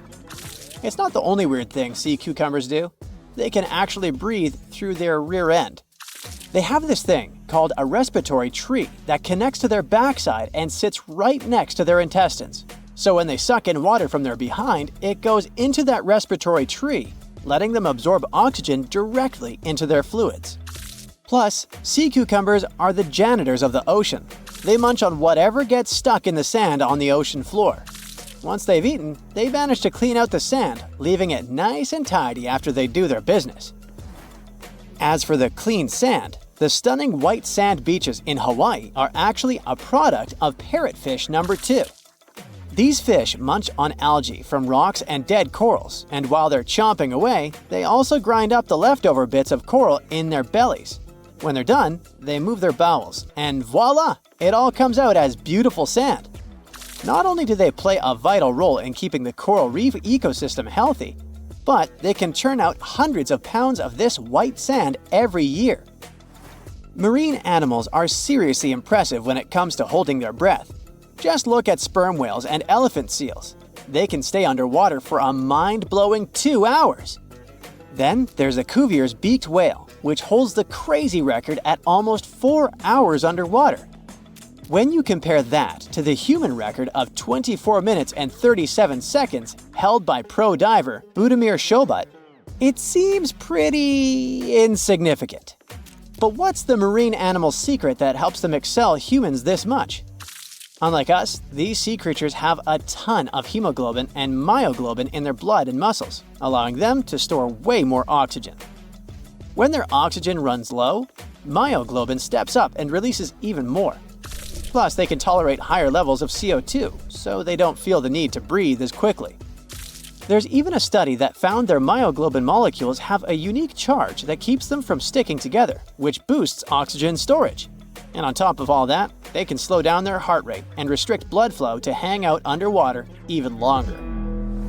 Rumor has it that about 540 million years ago, a meteor loaded with frozen octopus eggs smashed into Earth. Sounds like a delirium, but some scientists are entertaining a very questionable idea that octopuses and their cephalopod buddies, like squids and cuttlefish, might actually have some extraterrestrial origins. The thing is, cephalopods have extraordinary DNA that doesn't look like any other DNA on our planet. They've got around 33,000 protein-coding genes in their genome, which is way more than what we humans have. A recent study suggests that their evolutionary story shows some odd traits that might hint at a connection to space, like they could be from some super far-off past, or even the future. The researchers went as far as to claim that modern octopuses could be the descendants of these frozen creatures that hitched a ride on comets and splashed down in our oceans. And why octopuses? Well, they really stand out in the animal kingdom. They can use different tools to build their own houses, and they can even solve everyday problems independently of their brain, as 2/3 of an octopus's neurons are in its arms. These traits seem to have just appeared out of nowhere during evolution. They even tossed around another quirky theory. What if an extraterrestrial virus crashed into early squid populations and gave them a crazy boost in evolution, turning them into the octopuses we know today? Anyways, these are just fun speculations without any hard proof. Now, this funky object is an animal, not a rock. It's called sand dollar. Just look at the shape of its shell. Once sand dollars are exposed to the sun, their shells lose their soft, spiny covering and become bleached white. Back in the day, beachcombers thought these shells looked a lot like big silver coins, kind of like the old Spanish dollar that was about the same size. But if you prefer, you can call them sand cakes instead. These quirky creatures have tiny spines on their surface, and they glide along the ocean floor. They use small tube feet that line the grooves on their underside to grab bits of food like plankton and algae, which they then send to their mouths. Inside, they have 5 triangular teeth that help them munch on their meals. In some Georgia folklore, sand dollars are said to represent coins lost by mermaids. Sand dollars have a unique talent for cloning themselves. They can do this for a bunch of reasons, like when a predator comes around. Some species of sand dollar larvae can actually split in half as a defense mechanism. It takes about 24 hours for them to clone themselves, and the new larvae end up being about 2/3 smaller than the original, which helps them hide from danger. Wait, is that a giant sea hot dog racing through the ocean? Sorta.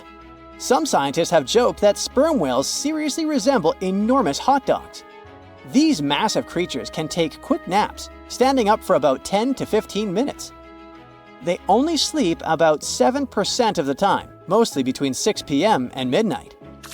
Sperm whales also have a cool ability to retract and extend their eyes, thanks to a thick retractor muscle around them, but they can't actually roll their eyes in their sockets. Plus, they have the most asymmetrical skull of any mammal out there. Oh, and let's not forget, they have the largest brain of any living creature, weighing in at over 9 pounds. Unlike us humans, if dolphins went into full-on snooze, they'd stop breathing and could drown. So they figured out a genius solution. They let only one side of their brain sleep at a time. This means one half stays awake to keep them breathing and watching out for any potential threats. When they snooze, they only close one eye. If their right brain is resting, their left eye is shut, and vice versa. This unique sleep style is called unihemispheric sleep, and it lets them recharge without ever fully losing awareness. On top of that, dolphins might be using corals and sponges like their own little pharmacies. Scientists have seen them rubbing their bodies against specific types of coral and sponges, suggesting they might be treating skin issues. They've even spotted dolphins lining up to take turns at these spots, using corals like Gorgonian coral Rumphella aggregata, leather coral, and some sponges. What's really fascinating is that researchers have analyzed these corals and found they contain compounds that could help with dolphin skin conditions, which can sometimes lead to infections and lesions. Now, the big question is figuring out exactly how each type of coral helps dolphins, and if it really boosts their health overall. Sea urchins aren't exactly the Usain Bolts of the ocean. They move slowly by crawling with their tube feet and occasionally give themselves a little push with their spines. These little guys have just 5 teeth, which they use like a beak to scrape algae off rocks, which I'm pretty sure is the ocean's version of an all-you-can-eat buffet. But since all that scraping wears their teeth down, they're in a never-ending dental replacement program. Scallops are the underwater equivalent of the world's most confused security cameras, sporting up to 200 tiny eyes on their shells. These eyes are high-tech. They can even adjust their pupils to light. Instead of working like ours, scallop eyes have a unique setup. Light goes through a pupil, lens, 2 retinas, and then hits a mirror made of guanine crystals that reflects it back. Scientists were puzzled about how they see since their main retina often gets blurry light. But it turns out, scallops can change their pupil size by about 50%. Just don't expect them to do it in a hurry, as it takes a few minutes. Now here's something really neat about orcas. They're expert hunters, and they do it in groups called pods. A pod can consist of up to 40 orcas, forming a very effective hunting team. Interestingly, there are distinct types of pods: resident and transient. Resident pods are more into fish, while transient pods have a taste for marine mammals. But no matter what type of pod they belong to, all orcas have one thing in common: they are master collaborators. They work together using smart hunting techniques that are often compared to the teamwork of wolf packs. Almost 95% of jellyfish's body is made of water. For comparison, the human body is 60% water. It's probably not a surprise since jellyfish don't have a heart, blood, eyes, or brain. The other 5% of their body weight is proteins, muscles, and nerve cells. Jellyfish have been around for more than 500 million years. This makes them older than dinosaurs. These creatures haven't changed much, and today's jellyfish are pretty much like their ancestors. Electric eels have small eyes that are not so effective in environments with no light, so they mostly rely on their electric organs. Those consist of 6,000 cells. Eels use them to stow power, similar to batteries. These creatures use electricity like bats use their radars or dolphins their sonar. An eel can also produce enough electricity to power a panel of light bulbs. There's a small tropical archer fish that can learn to recognize human faces. This fish has an interesting ability to spit small jets of water from its mouth. Researchers showed the fish the image of 2 different faces placed side by side. One was unknown and the other was familiar. The fish was supposed to spit water at the familiar one. The creature took the right guess more than 80% of the time. There's such a thing as a sea unicorn. That's an animal called the narwhal. Its horn is actually a tooth that can grow up to 10 feet long. Manatees, also known as sea cows, are distant relatives of elephants. Their weight can go up to 1,000 pounds. These creatures are vegetarian and need to eat around 10% of their total weight on a daily basis. That's lots of sea salad. In some cases, manatees share space with alligators, but they get along pretty well. You can even find a photo from Florida where an alligator rides a manatee's back. Frogfish have special fins that help these creatures walk along the sand. They're very useful in shallow waters. A ghost pipefish is hard to see, but once you spot it, you're bound to get really surprised. Its head makes up over 40% of its body. Crabs don't feel like wasting time on such formalities as putting foods in their mouth. That's why they taste it with their feet, which is where their taste buds are. Marine iguanas are the only lizards on our planet that like spending time in the ocean, even though they mainly live on land. They're herbivores that feed in shallow waters and swim like snakes. Iguanas use their long claws to hold onto the bottom when they need to graze. Green turtles can cross over 1,400 miles when migrating. They try to find the perfect spot to lay their eggs. Penguins sort of fly when they're underwater, reaching a speed of 25 miles per hour. More than 5 million years ago, I've heard, I wasn't around then, deep sea worms and humans had a common ancestor. So we still share 70% of our genes with these creatures, and with sea stars, squid, and octopuses. Now, octopuses are in fact incredibly old. The oldest known fossil belongs to an animal that lived almost 300 million years ago. FYI, this is before our dinosaur buddies roamed the Earth. Wait, there's more! Octopus arms have a mind of their own. That's because 2/3 of their neurons lie in their arms, not in their heads. This means that their arms can problem solve how to open a shellfish, while their owner is worried about other stuff entirely. Talk about ninja-level multitasking. Oh, and like other animals, such as chimpanzees and dolphins, octopuses have proven to be good at maneuvering tools, like picking up old shells and using them as a temporary home. Now, of course, the most intelligent animals on our planet are humans, according to humans. But we don't seem to give pigs enough credit. Pigs are so smart they can play video games. No, not Minecraft. But in a recent academic study, scientists had 4 pigs play a joystick game. They had to manipulate the stick so that the moving ball would hit the wall and then they would get a treat. All 4 pigs did great in the test, which was surprising even to the scientists. Now, pigeons also aced an impressive test. They were trained to differentiate a Picasso painting from a Monet one, which they had no trouble learning. Then they were able to apply this knowledge, identifying works of art they had not previously seen, meaning they really understood the difference between each painter. Poor things are always seen as a nuisance. Now, if we placed kangaroos in an Animal's Most Amazing Ability contest, they'd win. It's mainly because they break the 4-legged rule. A special species of kangaroo, the red kangaroo, uses its tail to help propel it forward. Now, visually, it has 4 limbs, but in practice, it uses 5. They're biologically built to use their tail as a 5th limb, since it's packed with articulated vertebrae and thick muscles. Of course, it had to be an Australian animal. Deep within the Sahara Desert, you'll find a little creature known as the fennec fox. This huge-eared animal adapted perfectly to survive in its hostile environment. The huge ears help them to dissipate the unbearable heat of the desert, as well as help them to hunt for underground prey. Now meet this guy. Unlike what its name might suggest, the red panda is closer to a raccoon than it is to a giant panda. You'll find a lot of these cat-sized creatures in the Himalayan region, hopping from tree to tree and bundled together trying to keep warm in the harsh weather. They're gentle and friendly like their big panda cousins, and occasionally enjoy eating some bamboo sticks. And then there are bees. Compared to humans, bees' brains are the size of pinheads, yet they are capable of astounding things. Let's say a bee is running low on energy after a long search flight.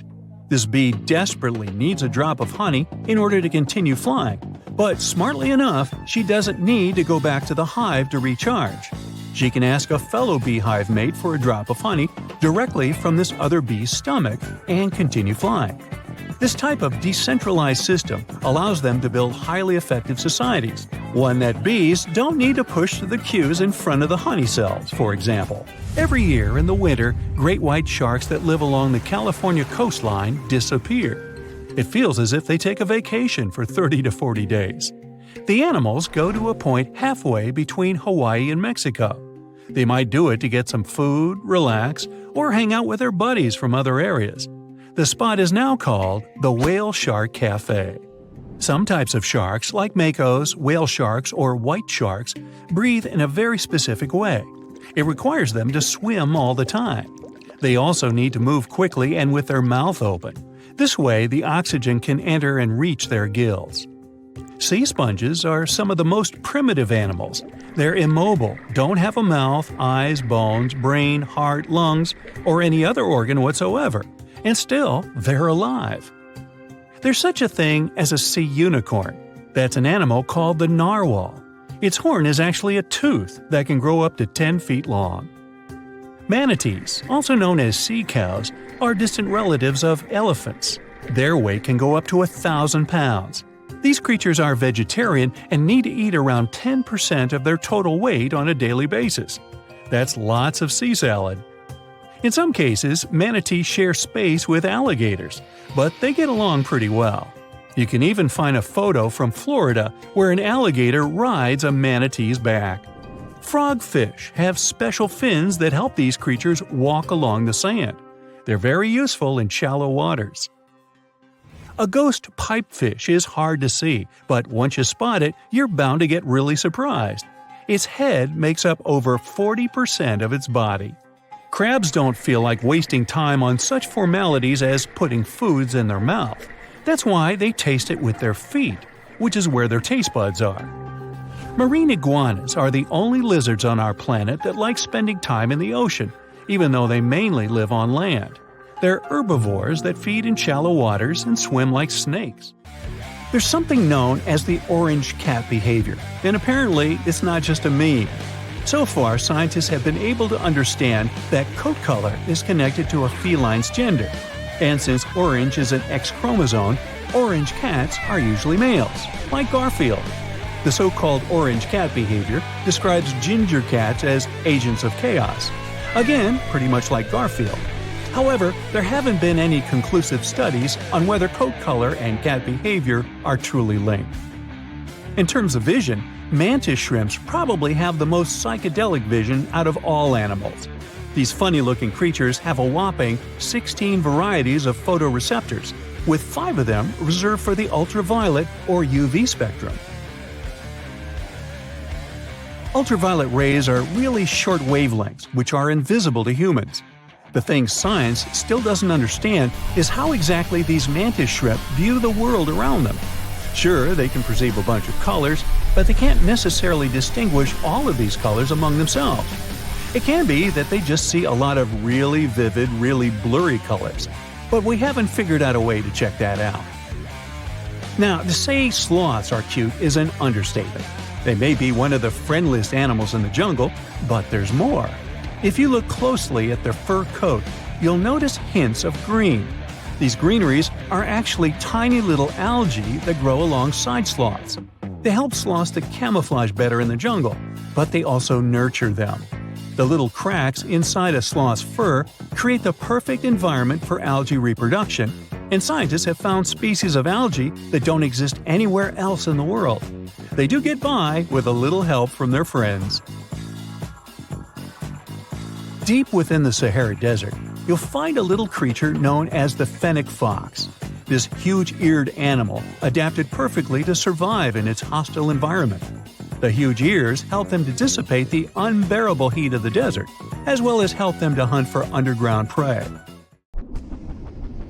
A remote survey vehicle, Okeanos Explorer, found this mysterious golden orb in the Gulf of Alaska, about 2 miles deep underwater. No one can say what this thing is. It's a strange object just 4 inches wide, and it was firmly stuck to some rock. When you touch it, it's smooth, soft, feels like flesh. You can even see a hole in it, as if something escaped from there. But what? Divers brought the mysterious orb to the lab from the Pacific Ocean. They felt like in the beginning of a horror movie. almost as if you poke this thing, something would jump at you. This could happen if they had found it sooner.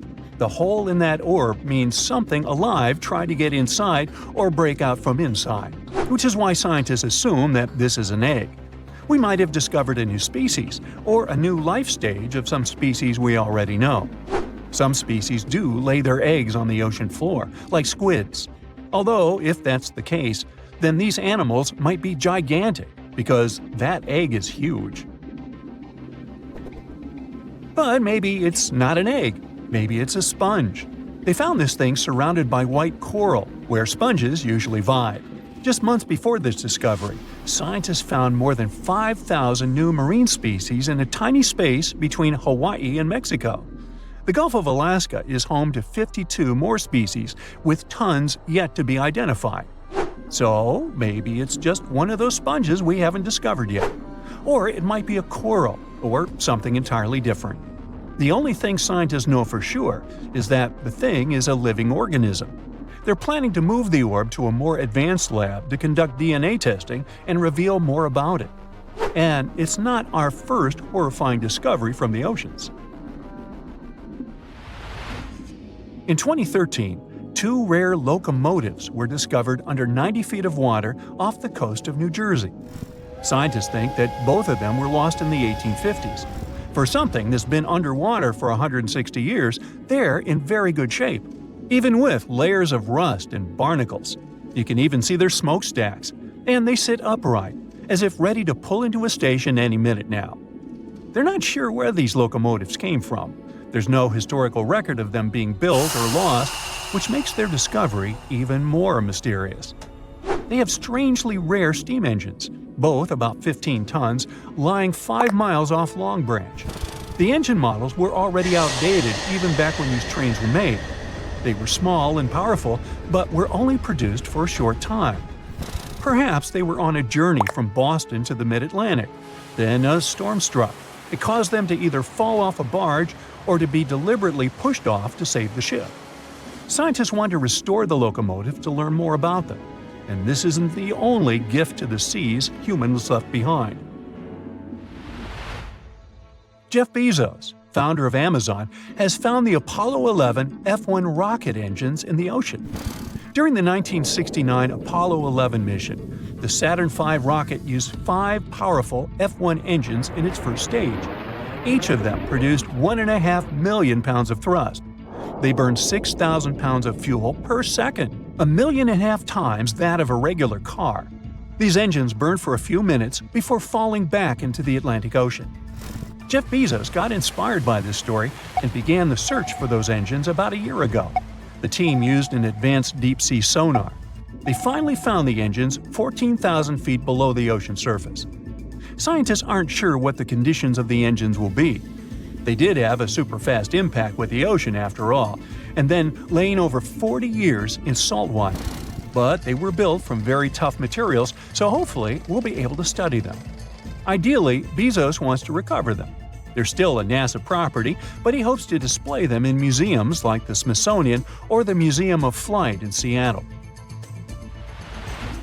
Can you imagine finding the famous yellow brick road from The Wizard of Oz at the bottom of the ocean? This thing looks like a man-made road, but believe it or not, it's a natural volcanic structure. Divers were exploring underwater volcanic mountains called seamounts in Hawaii. They wanted to investigate a split in the Seamount Trail. They live-streamed their journey and suddenly stumbled upon something fascinating, a pattern of cracks in the seabed that looks like a brick road.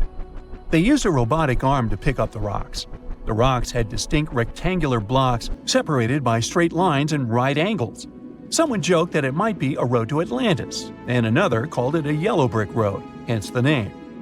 But after some study, scientists discovered that this dry lake bed was made by super-energetic ancient volcanic eruptions.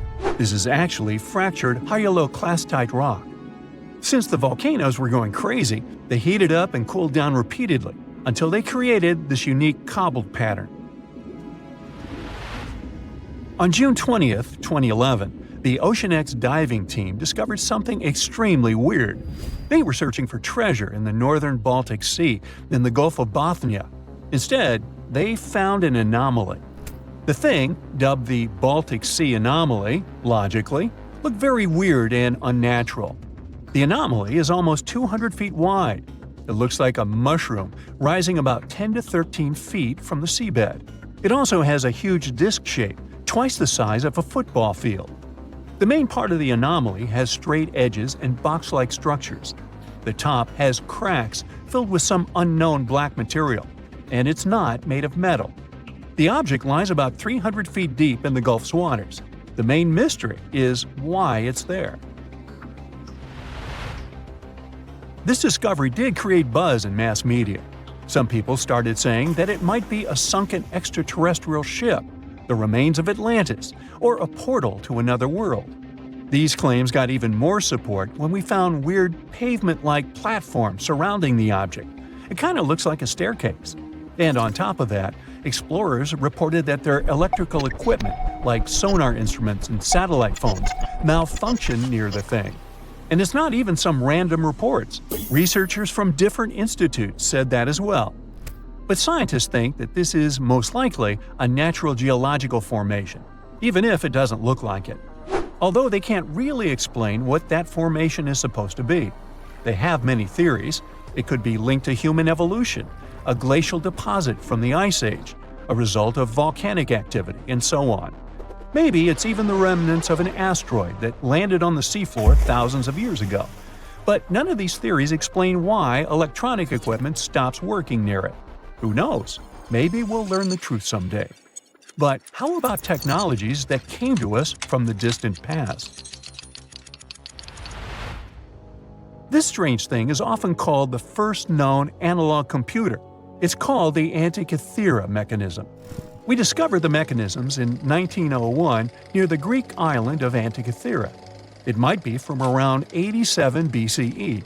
They found it in a shipwreck, in incredibly good shape for being so old. The thing was super complex. Machines of similar complexity didn't appear anywhere in the world until the 14th century. There was also a mysterious lump. When they separated into multiple fragments, they found inscriptions inside. They were hard to read because of all the corrosion, but when they deciphered it with X-ray, they discovered that these were the instructions, telling how exactly to use it. Wow, what a gift to archaeologists! So, it turns out the mechanism was made to predict astronomical positions and eclipses decades ahead. Ancient scientists used this computer to track the 4-year cycle of athletic games, similar to the ancient Olympics. The mechanism had a very intricate structure of 37 bronze gears that tracked the movements of celestial objects. But at least here, we know that these things were made by humans, right? Nearly 140 years ago, some fishermen pulled pieces of a ship from Lake Michigan. But where was the rest of it? From that moment on, hunters spent years searching for the ghost ship. By the 1970s, the hunt reached a new level.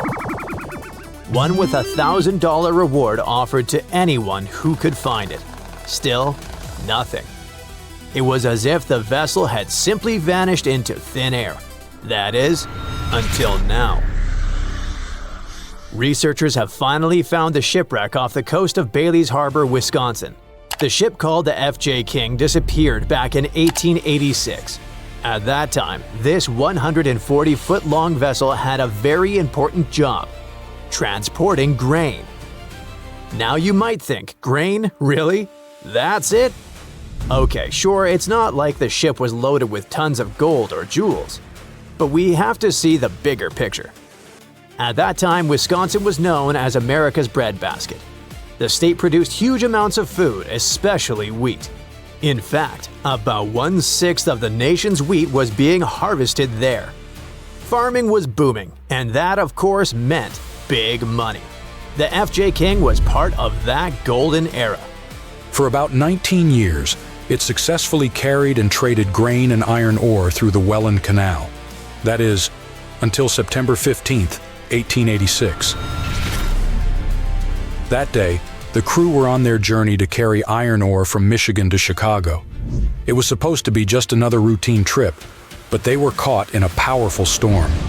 The conditions were brutal, with waves nearly 10 feet high.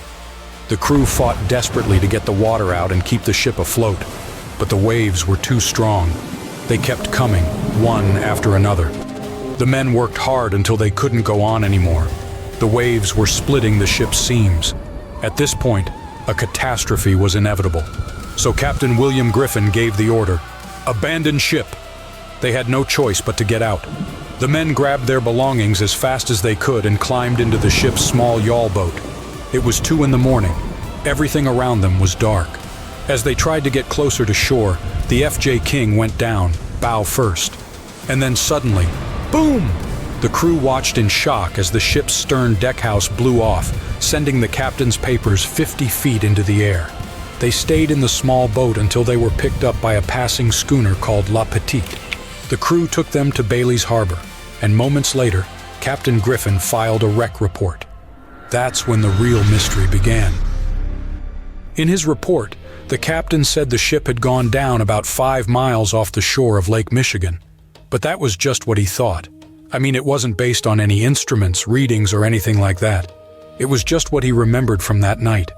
A week later, though, a local lighthouse keeper spotted the masts of a schooner sticking out of the water, much closer to shore. He reported it to a nearby newspaper, and that's when people really started asking questions. Could that be the F.J. King? Even though they had a solid lead, it didn't take them anywhere. No one could find the boat. Days passed, then months, then years, until 2025. That's when an investigator named Brendan Baylod decided enough was enough. He gathered a team of about 20 scientists and historians to finally track down this historic shipwreck. They dug through hundreds of original documents about the ship and the day it went down, piecing together clues and narrowing down the area where it might be. Many experts were like, "Man, just let it go." And to be fair, they had every reason to feel discouraged. After all, that whole area had already been searched over and over. There was just no way the ship could still be out there. But Bayod didn't give up. Okay, truth is, he also thought it was a long shot. But working to find the ghost ship had other perks. His team wanted to get some hands-on experience with a brand new super advanced sonar. With that in mind, they set out on their mission, heading to Lake Michigan on June 28th. Okay, great. But where do you even start? First, Bayod had to clear something up. Back when the wreck happened, who was actually telling the truth about the ship's location? The captain or the lighthouse keeper? Getting that answer would point them in the right direction. Then, Bayod thought about something that might have already crossed your mind. How could the captain really know where they were? It was pitch black. He'd just been struggling to keep his ship afloat. He couldn't see much. He was exhausted and probably hungry. He definitely wasn't thinking straight. That's when the investigator realized the lighthouse keeper's directions were probably more accurate. Thankfully, he found the newspaper article from 1886. You know, the one I mentioned earlier, where the lighthouse keeper gave a more specific detail about where he'd last seen the ship's masts. What the investigator did next was draw a 2-square-mile grid around that location, and the team decided to map the lake bottom inside that grid using their fancy tech. So, there they were, aboard the Shoreline, a tour boat that usually carries sightseers along the peninsula. But that day, they didn't really expect to find anything. Their only goal that afternoon was to test their new side-scan sonar, one with much greater capability than the previous model the crew had been using. But then, after about 2 hours of searching, something strange happened. The sonar was sending out sound waves to map the dark floor of Lake Michigan when it started to act a little differently. And as the images began to stitch together, they revealed a shape that was impossible to mistake. A ship. Bingo. They'd found it. Turns out the wreck was less than half a mile from where the lighthouse keeper had said it would be. At this point, some of the crew had to pinch each other. They couldn't believe their eyes. They were shocked, not only because they'd found the ship so quickly, but also because of how well it was preserved. You see, the investigators were hopeful, but they also thought the ship would be shattered into pieces. After all, it had been carrying iron ore, and the weight of all that metal could have torn it apart even more. But no. To everyone's surprise, the hull was almost completely intact. Sure, the front right side was crushed, but the rest of it was pretty much there. The investigators even found the crew's belongings and kitchenware scattered across the lake bottom. Once they got over the shock, they called in archaeologists to examine the site and create a three-dimensional model of the wreck. This is the fifth major shipwreck Bayard and his team have found in the last 3 years, but the truth is, this region is full of mysteries still waiting to be uncovered. The F.J. King is just one of around 6,000 ships that were damaged or destroyed in incidents across the Great Lakes during the 1800s. And it's estimated that hundreds of these wrecks still remain hidden at the bottom of Lake Superior, Michigan, Huron, Erie, and Ontario. Thankfully, discoveries like this one could become more and more common. In fact, more shipwrecks are being found today than at any other time in history. Advances in technology have made scanning the lake floor less expensive and more accessible, not just for professionals, but for amateurs too. And the profile of these modern-day shipwreck hunters has changed. Now, they're more often searching for wrecks for their historical value, not just to find treasure. Another project that could help uncover even more wrecks in the Great Lakes is called Lakebed 2030. It could change everything, as its goal is to map the entire lake floor. And right now, only about 15% has been explored. That means the Great Lakes might still be hiding their biggest secrets, and that, at the very least, is super exciting. Lake Michigan is one of the largest and most mysterious freshwater lakes in the United States. And now, deep inside it, scientists have stumbled upon something unexplainable. Vast, round craters scattered all across the lake's floor. It all started in 2022. A team of researchers wanted to map the lake's bottom and look for some shipwrecks. At first, they were sure it's going to be just some typical rocky terrain or sandy patches. But what they saw on their sonar screens stopped them cold. Strange, circular shapes that looked almost too perfect to be natural. They were hiding about 500 feet beneath the surface, in places where the water turns dark and impenetrable. Those guys are huge, ranging from 300 to 600 feet wide. They also plunge nearly 40 feet deep. And there are dozens of them, neatly arranged like some footprints. But the team had no idea what these things were. Then, in August 2024, the mystery only deepened. Using a remotely operated vehicle, they got a closer look at these formations. There were about 40 of them. No one had ever seen anything quite like this before in the Great Lakes. What could have created those craters? Could they be ancient? Perhaps remnants of some geological event lost to time? If that's the case, it's weird how long these holes have likely been sitting there, undisturbed. Theories started popping up. One possibility was that they could be sinkholes or dolines. Those are basically holes that suddenly appear in the ground when the surface layer collapses. The rock beneath the surface, often made of limestone, gets slowly dissolved by water over time, creating voids underground.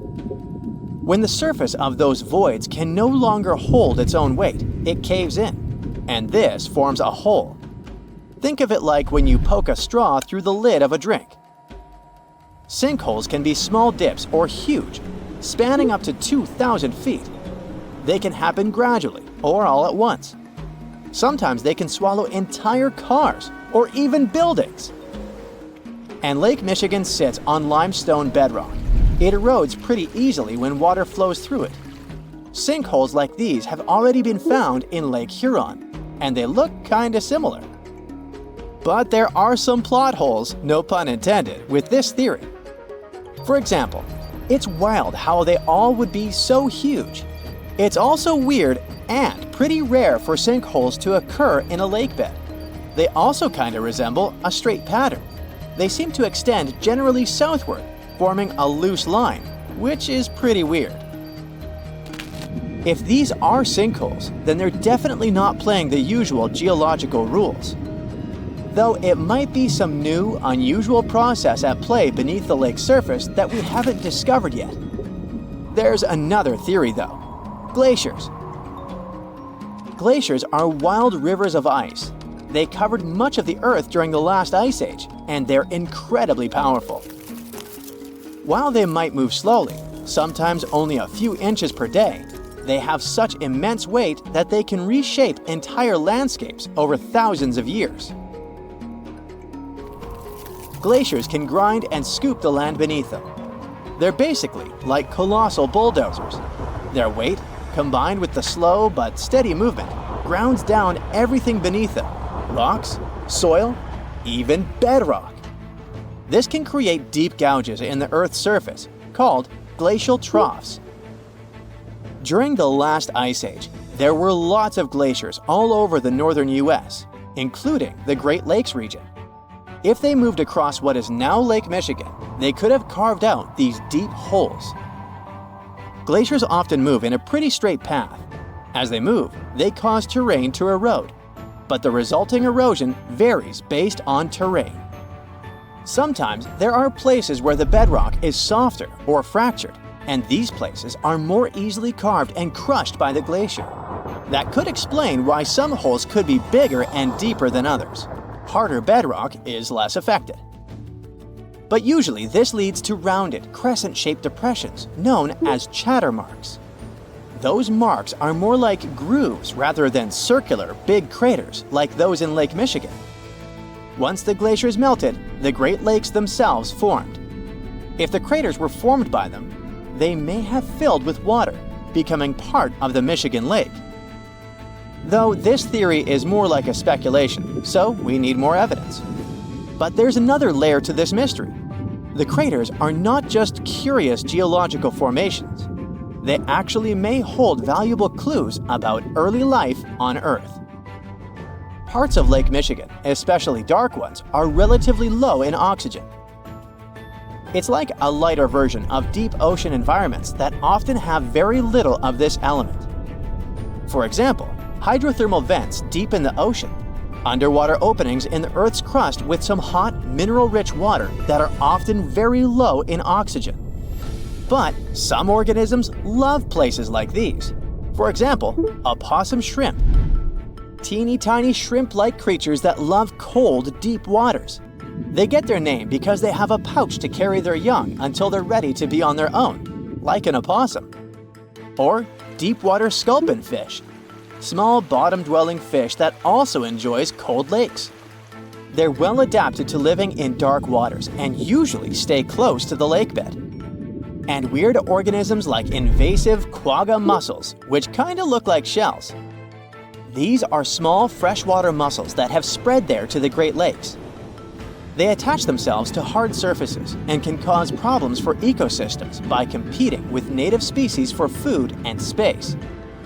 All these guys could be in Lake Michigan, and even more. There might be microbes or even bacteria that are specially adapted to these harsh conditions, just like it was in Lake Huron. There's only a handful of creatures that could survive deep within these craters, and studying them could give us insight into how life once flourished in Earth's ancient, oxygen-poor oceans. That's because it's in places similar to these where some of the earliest life forms thrived. Early Earth had an atmosphere with little oxygen, although it was much more hot and ancient microbes adapted to this. The Great Lakes, especially Lake Michigan, have always had a bit of a ghostly reputation. Like even this mission was organized to study the shipwrecks. There were about 6,000 of them in the Great Lakes. Many of these wrecks are still sitting on the lake beds, preserved by the cold, fresh waters. And shipwrecks aren't the only strange things tied to the Great Lakes. Over the years, there have been stories of unexplained disappearances. Boats and even planes have vanished without a trace. The lakes, often calm on the surface, can suddenly turn dangerous with unpredictable storms and massive waves, leading to these mysterious events. Not even mentioning all the creepy stuff people notice there over the centuries, such as ghostly lights above water or bizarre weather patterns like eerie, sudden fogs that seem to appear out of nowhere. In 2007, they even discovered some prehistoric structure that looks like Stonehenge there. Well, it was way smaller, but still. It lay about 40 feet below the surface in the heart of Grand Traverse Bay, and it's speculated to be about 9,000 years old, way older than Stonehenge. Looks like this is a print of those who lived in the area thousands of years ago. These massive stones are arranged in a careful, winding pattern stretching over a mile. They range in size from basketballs to compact cars. But one, in particular, stands out. A boulder 3.5 to 4 feet tall, 5 feet wide. It's etched with the image of a mastodon, a creature that roamed the Earth about 11,000 years ago before it went extinct. It probably sank there during the end of the last ice age we mentioned. This period had reshaped the region. This place is underwater now, but back in the day, it was still dry land. So the stones were probably created by people who lived there, though we're not sure why. Were they used as hunting blinds? Or was it some sort of an ancient calendar? Who knows? Only about 15% of the Great Lakes floors have been explored. Now, scientists are gearing up for a deeper dive into this mystery, both literally and figuratively. They want to analyze the lake beds surrounding the craters, hoping that maybe something in the environment around them might have caused them to appear. They have initiatives like Lakebed 2030. These missions should map the entire underwater landscape. This would help us learn tons of interesting stuff about Lake Michigan and our planet's past. Who knows what other secrets these dark waters hide? It started as a routine cleaning to scoop some mud off the coast of Indonesia, but turned into a discovery of remnants of a lost, submerged, ice age landmass. Archaeologists found more than 6,000 fossil fragments, and among them, 140,000-year-old Homo erectus remains. This find made scientists rethink how early humans lived, moved, and interacted in Southeast Asia. For years, they thought that Homo erectus on Java Island lived in isolation, separated from the rest of the world. But these dredged fossils blew that story apart. It turns out Java wasn't an island at all back then, but part of a landmass called Sundaland. So, Southeast Asia stretched out like someone had drained the ocean, connecting Indonesia, Malaysia, Borneo, Thailand, and Vietnam into one gigantic landscape. Today's islands of Java, Sumatra, Borneo, and Bali were connected by river systems that probably looked like the Amazon, by forests where giant animals roamed, and by coastal plains that would later sink beneath the ocean when temperatures went up. And Homo erectus were not stuck. They were thriving in what honestly sounds like prehistoric bliss. Yep, it was nothing like we normally imagine Ice Age, a sort of frozen wasteland. Sea levels dropped more than 400 feet because so much water froze into glaciers. When all that water got locked up in ice, whole sections of the ocean floor popped out of the water like stepping stones. Suddenly, early humans didn't need boats. They could literally walk from what's now mainland Southeast Asia all the way to places that are islands today. They could do it while exploring and chasing herds across open land. It was sort of like a giant prehistoric highway system. That giant highway matters because it completely rewrites how early humans moved around. Instead of being trapped, Homo erectus had a whole continent to roam. They followed rivers, crossed valleys, and adapted to different environments the same way you learn shortcuts to the office or find new routes to your favorite coffee shop. And because everything was connected, animals wandered freely too. Tigers, elephants, supersized cows, and turtles the size of small cars. People followed these big animals. This among the fossils pulled from the Madura Strait, such as cut-marked turtle shells and cracked open bovid bones. When you see precise cut marks on bone, it means someone was deliberately carving meat off the bone with tools they made themselves. And cracked bones mean they were taking out marrow, which was like prehistoric energy gel, rich, fatty, and perfect when you need calories to survive. That's a level of planning and skill scientists didn't expect from Homo erectus. It pushes Homo erectus closer to species like early Homo sapiens and Denisovans when it comes to behavior. It means they weren't just surviving on scraps, they were actively pursuing animals, processing, and maybe even sharing food the same way later humans did. So if you imagine them as slow, hunched cavemen, forget that. These people were sharp. The techniques they used to process food look eerily similar to those used by other hominins. not just Homo erectus. We're talking Homo floresiensis, Denisovans, and early Homo sapiens. That opens the door to the possibility that these groups didn't just exist side by side. They might have interacted. Maybe they traded ideas and copied techniques. Or maybe they even interbred or shared territories. All this makes Southeast Asia look not like a series of isolated islands, but like a buzzing human ecosystem, a place where different human species crossed paths. And here's the heartbreaking part. Everything we know about this place, everything humans built, lost, and discovered there, is all underwater now. When the Ice Age ended, glaciers melted like forgotten ice cream cones on a hot sidewalk. Sea levels rose. Slowly, then quickly, rivers flooded, coastlines vanished, entire human landscapes disappeared beneath the waves. Sundaland drowned over thousands of years, and the people who lived there either adapted or moved to higher ground. Archaeologists now try to interpret what these people did, how they lived, and how many human species walked that land. Every time they pull together bone or artifact from the seabed, we get one step closer to rewriting everything we thought we knew about early human migration. And the new discovery could mean that Southeast Asia may have been just as important to human evolution as Africa, the Middle East, or Europe. Looks like Sundaland wasn't a side quest, but a real mixing zone, a place where humanity experimented, adapted, learned, and evolved. Unexpected finds like this one in Indonesia keep popping up around the world and surprising scientists. Farmers in China were hoping to scoop up bat droppings for natural fertilizers inside a narrow limestone cave. But instead, they spotted pieces of fossilized bone that looked suspiciously like parts of a human skull.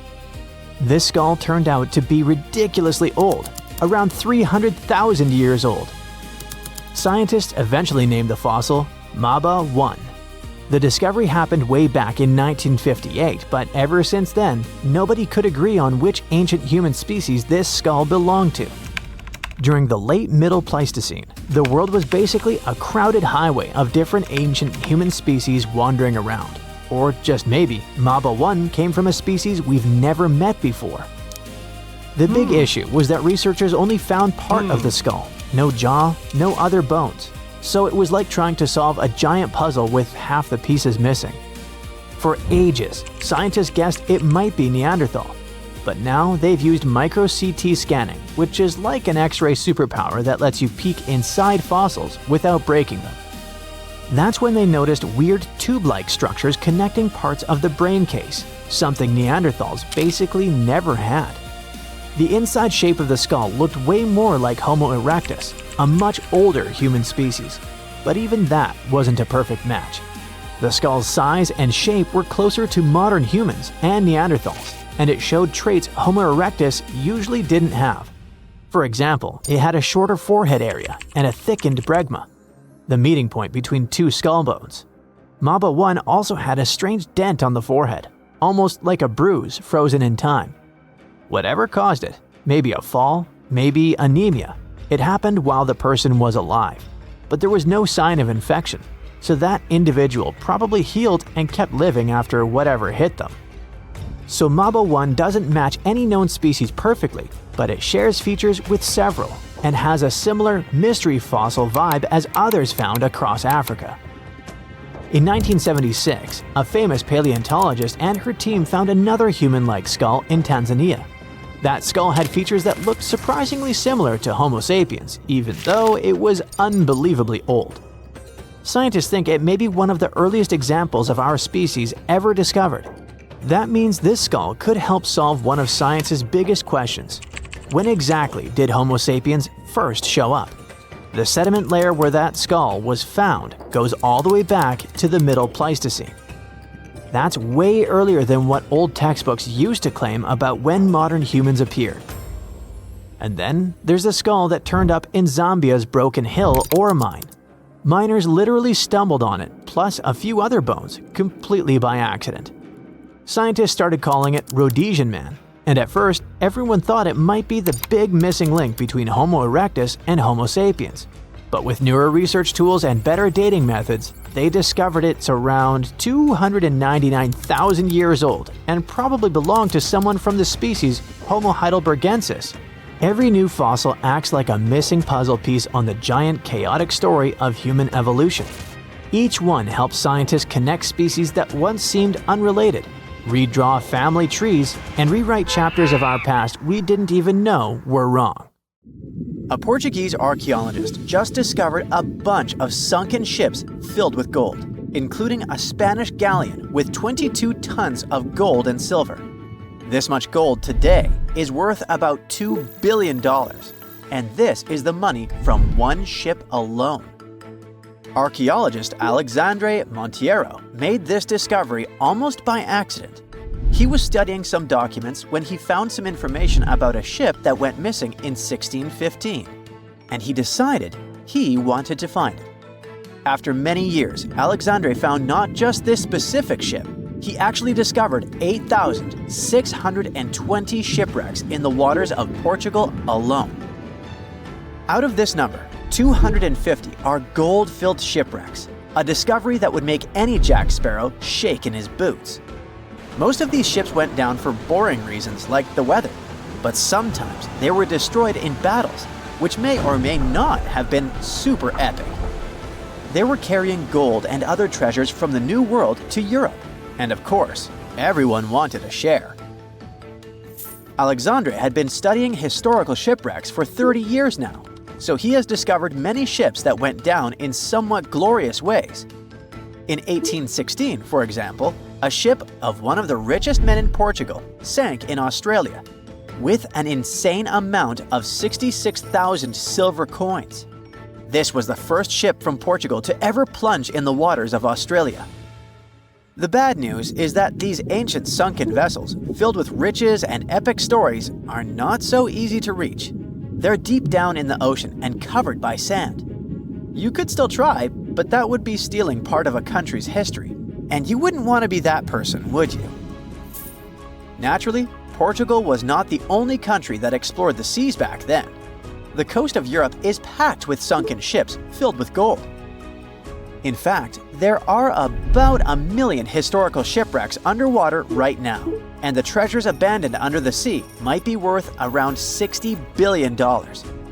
It's an insane amount of money, but let me tell you that these gold-filled sunken ships aren't really worth the hassle. There are many stories of maritime treasure discoveries that turned into insane lawsuits and even long jail time. Our first story starts in 1746, when a violent storm crashed a ship called Prince de Conti near an island in Brittany. The ship was filled with tea, ceramics, and 100 gold ingots. Of course, the owners of the ship tried to save the loot, but if it's not easy now, imagine how it was back in the 18th century. It took more than 200 years for the vessel to be found. It finally happened in 1975, when a group of French men discovered it and decided to take pretty much every valuable thing they could find. Now, I said these things were not worth the trouble for a reason. In France, if you find anything that can be historical, you must declare it to the local authorities within 48 hours. Fail to comply, and you will be committing something known as a crime. To be fair, our French friends here did declare their findings, but only the corroded cannons from the ship. And the gold? Well, they sold it. Obviously, because each gold bar is worth between $125,000 to $231,000. It took French authorities almost 50 years to retrieve the stolen gold, and they didn't retrieve all of it. Part of it was bought by an elderly couple living in Florida, and the crime is so serious they were charged for connection with money laundering, organized crime, and the trafficking of cultural goods. The poachers also sold some gold ingots to the British Museum collection. Now, let's go back to the 1850s, when a steamer called SS Central America traveled from Panama to California and back again. This was during the California Gold Rush, a time when 300,000 people moved to California to dig for gold. Because the travel route was not easy breezy, people needed to carry their gold around on big ships. This is where our friend SS Central America comes in. In 1857, the ship had 578 people on board and about 10 tons of gold. Very few survived, and around $100 to $150 million in gold went down with the ship. All of this explains why in 1988, a group of investors from Columbus decided to finance a research project to find this ship. The research was led by a guy named Tommy Thompson. Tommy was really crazy about the idea of finding this sunken ship filled with gold. It took him years to find the exact location of the SS Central America, especially because the ship was 7,500 feet beneath the surface of the Atlantic Ocean, and retrieving it required a lot of fancy tech. A group of 161 investors paid for his adventure, but it goes without saying that they were not doing this out of love from their hearts. They invested $12.5 million in this project because they were expecting to earn at least 10 times more. But since life is not all sunshine and rainbows, 39 insurance companies sued the research team as soon as they retrieved the gold. Back when the ship was up and running, these companies insured the cargo of the SS Central America, and when the cargo was finally retrieved, more than 100 years later, they wanted to be compensated. They said it was not their job to retrieve it, but that doesn't mean they abandoned it. This crazy talk didn't stick, and 92% of the gold was given to the research team. The plot thickened when the investors were scammed by none other than Tommy Thompson, who fled with $4.16 million. He also had 500 gold coins, but he's not telling a soul where they are. Nonsense like this is the reason why most countries have rules to protect cultural properties. And yes, sometimes shipwrecks can be a cultural property. Obviously, there are many maritime treasure discoveries that happen without breaking any laws. The SS City of Cairo, for example, was a steamship that submerged in 1929 with 2,000 boxes of silver coins weighing 122 tons.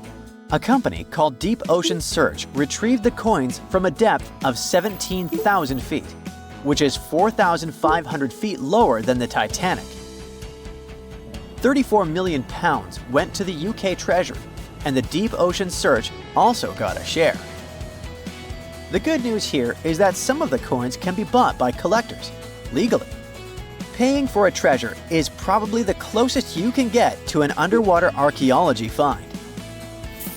I know, all I did was destroy your piracy dreams. But while raiding gold-filled shipwrecks may be a crime in most countries, or just financially impossible for us mere mortals, not all hope is lost. There is about $771 trillion worth of gold lying on the ocean floor, and it doesn't have an owner. It's like an underwater gold mine, except the gold is in the water. You know how the water of the ocean is salty? Well, the gold gets mixed with the minerals in the water, so it's not like you stumble upon a gold nugget on the beach. Each liter of ocean water has 13 billionths of a gram of gold, and it's very difficult to extract such tiny particles of gold from the water. But that doesn't mean people haven't tried, and, of course, there's been a scam here too. In the 1890s, a guy claimed he had invented a thing that would suck gold from the seawater. When he got enough money, he fled the country with the cash. If you really want to get some gold, you could try to extract it from the Earth's core, which has 1.6 quadrillion tons of gold. There's 16 times more gold in the Earth's core than what humans have mined in the whole of history. No hoax involved here, because nobody has dared to go down there yet. With archaeologists discovering gold-filled sunken ships out and about, maybe we can make our own maritime treasure discoveries, or at least save enough money to buy some silver coins. Guess what? A huge ocean might be hidden deep beneath us, about 250 to 400 miles down, and it's bigger than any ocean on Earth's surface. Scientists were listening to earthquakes deep within our planet and noticed how these shakes slowed down when passing through certain parts of the mantle. This suggested that water was there. Models and experiments led them to uncover the underground ocean. But this ocean isn't like the typical water you imagine. It's a lot crazier. The mantle is a thick layer between the Earth's crust and core. It consists of the upper mantle, the lower mantle, and a mysterious layer between them called the transition zone. Ooh. In the upper layer, we can often find a fascinating material called olivine, which got its name from a pretty greenish color. Olivine doesn't care about high temperatures and thrives in lava comfortably. It not only thrives, but it even makes up 50% of the entire upper mantle. We can find this stuff on Earth thanks to volcanoes. When volcanoes spew their magma out, all the minerals in it make their way to the surface. As magma cools and solidifies, it forms igneous rocks, and the minerals start to crystallize. Olivine is one of the first minerals to crystallize, and since there's so much of it in magma, it forms lots of crystals. Sometimes they're small, but sometimes they grow large and become very noticeable. We collect these large gemstones and use them to make pretty accessories and for other purposes, such as casting metals. But as we dive deeper within the Earth, about 250 miles down, things get strange for olivine. We enter the mysterious transition zone. The pressures get way higher, and the temperatures rise significantly. Here, olivine transforms into beautiful rock called wadsleyite and ringwoodite. Just like with olivine, we sometimes find them thanks to volcanic activity. Both are blue-green with a beautiful glassy appearance. Unfortunately, they're exceedingly rare and small, so you can't make accessories out of them. They're usually studied in labs. But they can do something that olivine can't. Thanks to their structure, they can act like a sponge, soaking up water. Now, this doesn't mean that they're literally wet. Rather, wadsleyite and ringwoodite can store water components, hydrogen and oxygen, within their structure. Usually, up to about 3% of them are water particles. These two little guys play an immense role in our planet's geology. They influence how the Earth's mantle conducts electricity as well as its viscosity, or how well it flows. This affects mantle convection, plate tectonics, and even volcanic activity. Without these tiny crystals, our planet would be completely different. The world could be mostly underwater, with just a few mountaintops visible. They also help us better understand how water works in general. So the transition zone is special because it's hydrated. Here we come to the recent discovery, a massive underground water reservoir. Scientists try to understand how water behaves in this deep part of the Earth. They discovered that as water-rich ringwoodite moves even deeper into the Earth to the lower mantle, it can start to melt a bit. This means it can release a bit of water and then trap it somewhere underground instead of letting it move around freely. But this released water wouldn't really be in its liquid, solid, or gas forms. Instead, it would be chemically bound to the underground structures.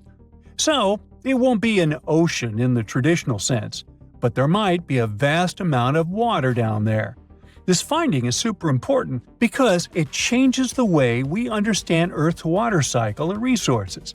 It turns out that water isn't just found on the surface, but also moves through hidden spaces deep inside the planet.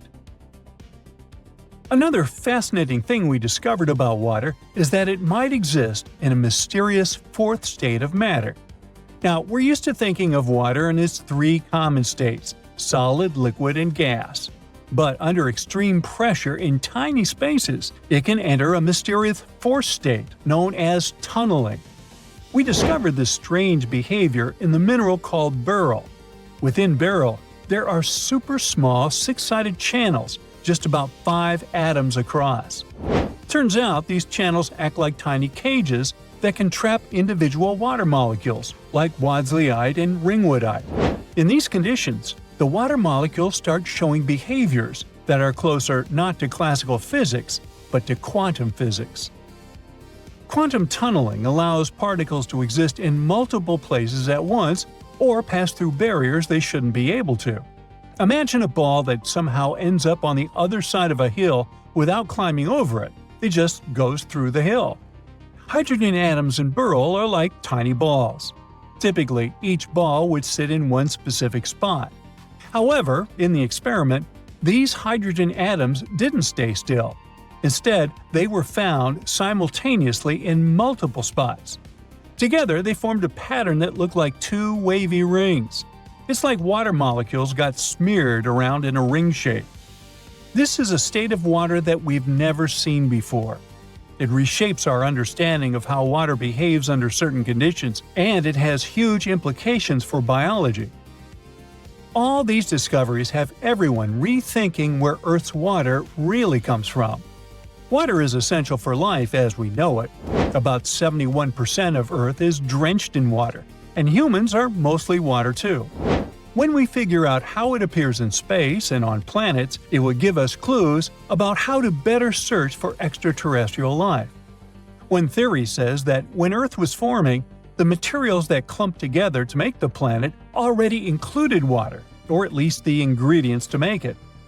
Earth formed about 4.5 billion years ago.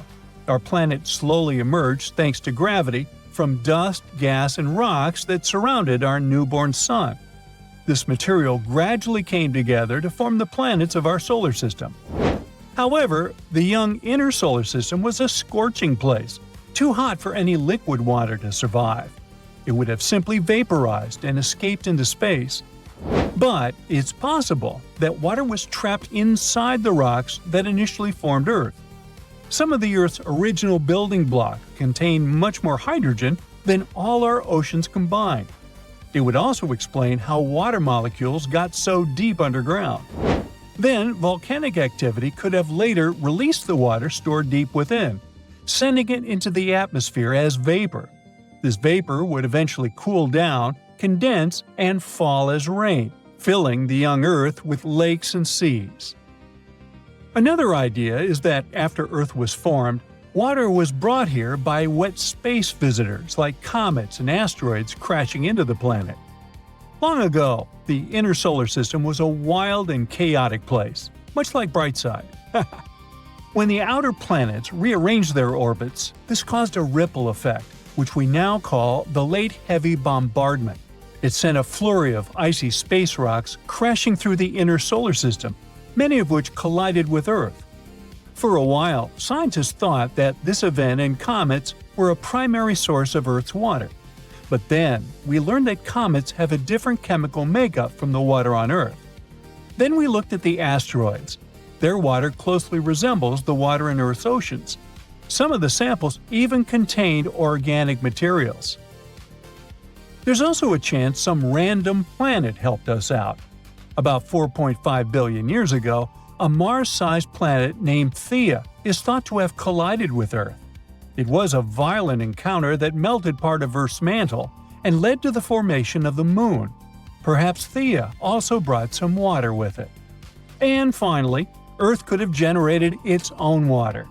Chemistry says that hydrogen could react with molten rock in vast magma oceans to produce seas and oceans.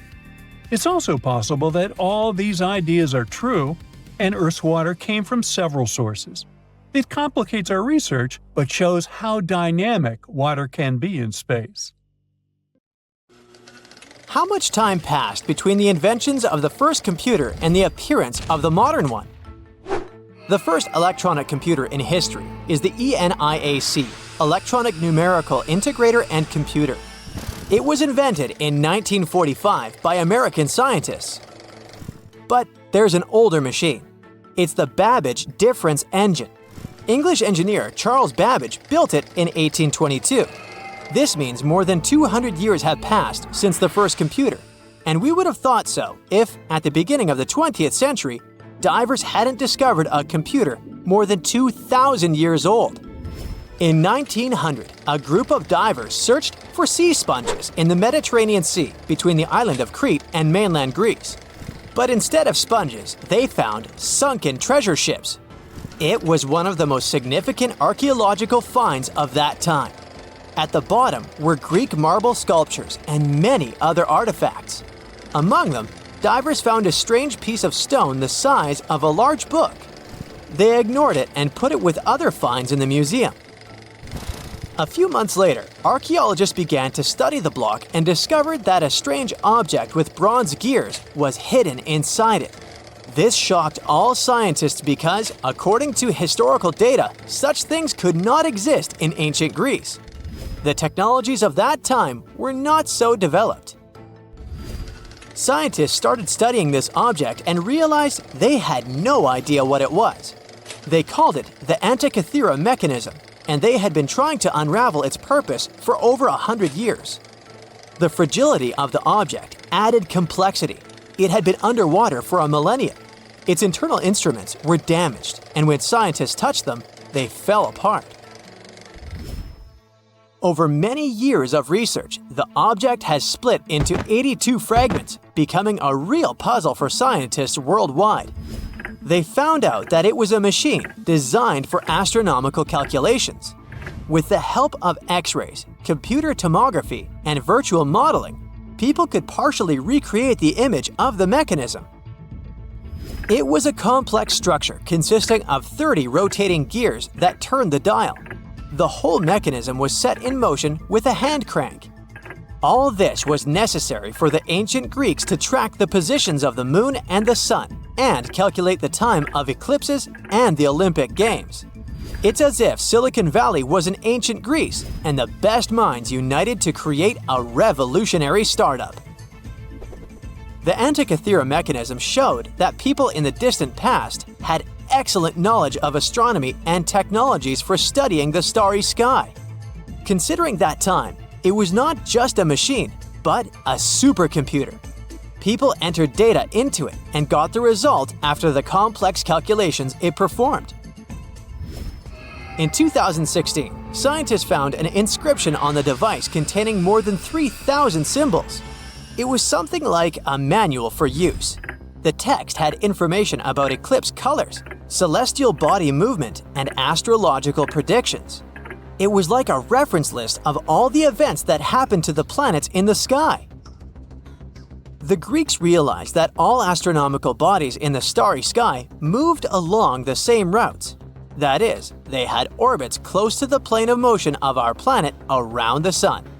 Ancient astronomers couldn't calculate the path of their movement, so they created the Antikythera mechanism. This was one of its main functions. The researchers found confirmation of this version in the words of the Roman lawyer Cicero. In one of his quotes, there was a mention of a computing machine created by mathematician Archimedes. According to Cicero, the machine could depict the movement of 5 stars called wanderers. At that time, people called celestial bodies that way. Archimedes had lived before the Antikythera mechanism was invented, but perhaps he created the drawings that became the basis of the device. The mechanism worked, and when you turned the handle on it, it rotated the gears in the front and rear parts of the device. And then, the dial showed you the direction of movement of space objects. Besides, the machine had an astronomical calendar inside and tracked the time of sporting events, such as the Olympic Games, and also helped to calculate the exact time of the eclipse. Apparently, the Antikythera mechanism was something like a powerful organizer used by scientists or wealthy citizens of Greece. But what is most unusual is that its creator probably installed the function that changed the observation properties depending on the observer's location. This means that ancient astronomers had to enter different coordinates in different areas for the correct result. NASA computers can do all these things today. These expensive multi-million-dollar devices work with electricity, chips, processors, and thousands of other things. And the ancient Greeks achieved the same result 2,000 years ago with the help of this small device. This changes the idea of the technologies of ancient Greece. People of that time had plumbing and used steam to control some equipment. They were developed, but no one expected them to go so far. Archaeologists were sure that people of ancient times used giant rough gears to operate windmills. And now, it turns out that they could create small and complex mechanisms that modern scientists couldn't figure out for 100 years. Divers continue to study the seabed where the Antikythera mechanism was found. they have already found other items, such as nails from the ship and a bronze ring. Such underwater excavations are dangerous and complicated, so the research takes a long time. Experts think that the Antikythera mechanism was not a single copy. Perhaps the ancient Greeks made the same or similar machines. Maybe they're hidden somewhere or were melted down to create something else. In those days, bronze was a costly metal, so when ancient astronomical computers broke down, people could melt them and sell the metal. Some researchers refer to the Antikythera mechanism as the ancient prototype of all modern devices. Phones, computers, and tablets have something in common with this machine. By the way, have you heard of the odometer device? This device tracks the distance traveled by car or other means of transport. Nowadays, odometers are digital, but this technology used to be mechanical, and the ancient Greeks were the first to invent it. According to some records, Archimedes might have created it. The Roman later adopted this device for use during long journeys to aid in road construction. The ancient Greeks were the first to attempt to understand the rules of geometry. The Babylonians and Egyptians used geometry in different spheres of life. However, the Greeks decided to use logical reasoning to establish the rules and formulas that we still use today. Archimedes observed that when a solid object was immersed in water, it displaced a mass of water equal to the volume of the object. Have you heard of the Hippocratic Oath? This document is read aloud by all doctors before they start practicing medicine. For us, concepts such as confidentiality between a doctor and a patient seem commonplace, as well as a doctor's duty to always try to cure and save people's lives. But all of this was invented by ancient Greek Hippocrates. In addition to the famous oath, he was one of the first to make a scientific leap in medicine. In ancient times, people viewed illnesses as punishment for bad deeds. But Hippocrates discovered that diseases were natural and that the human body could react differently to them. This may seem obvious now, but the ancient Greeks reached this conclusion in 460 BCE. Aristotle was the first to suggest that our planet is a sphere, and thanks to him, we enjoy movies, TV series, and performances. The ancient Greeks invented theater in the form we know it today. Aristotle wrote the first rules of drama in history, which guide directors and screenwriters on how to keep the viewer's attention. Greek writers created plays in various genres, including tragedies, satires, and comedies. All of this contributed to the formation of Western culture, and that's why many directors enjoy staging ancient plays. And this is only a small part of what the Greeks invented. Therefore, it's quite logical that they were able to create the Antikythera mechanism.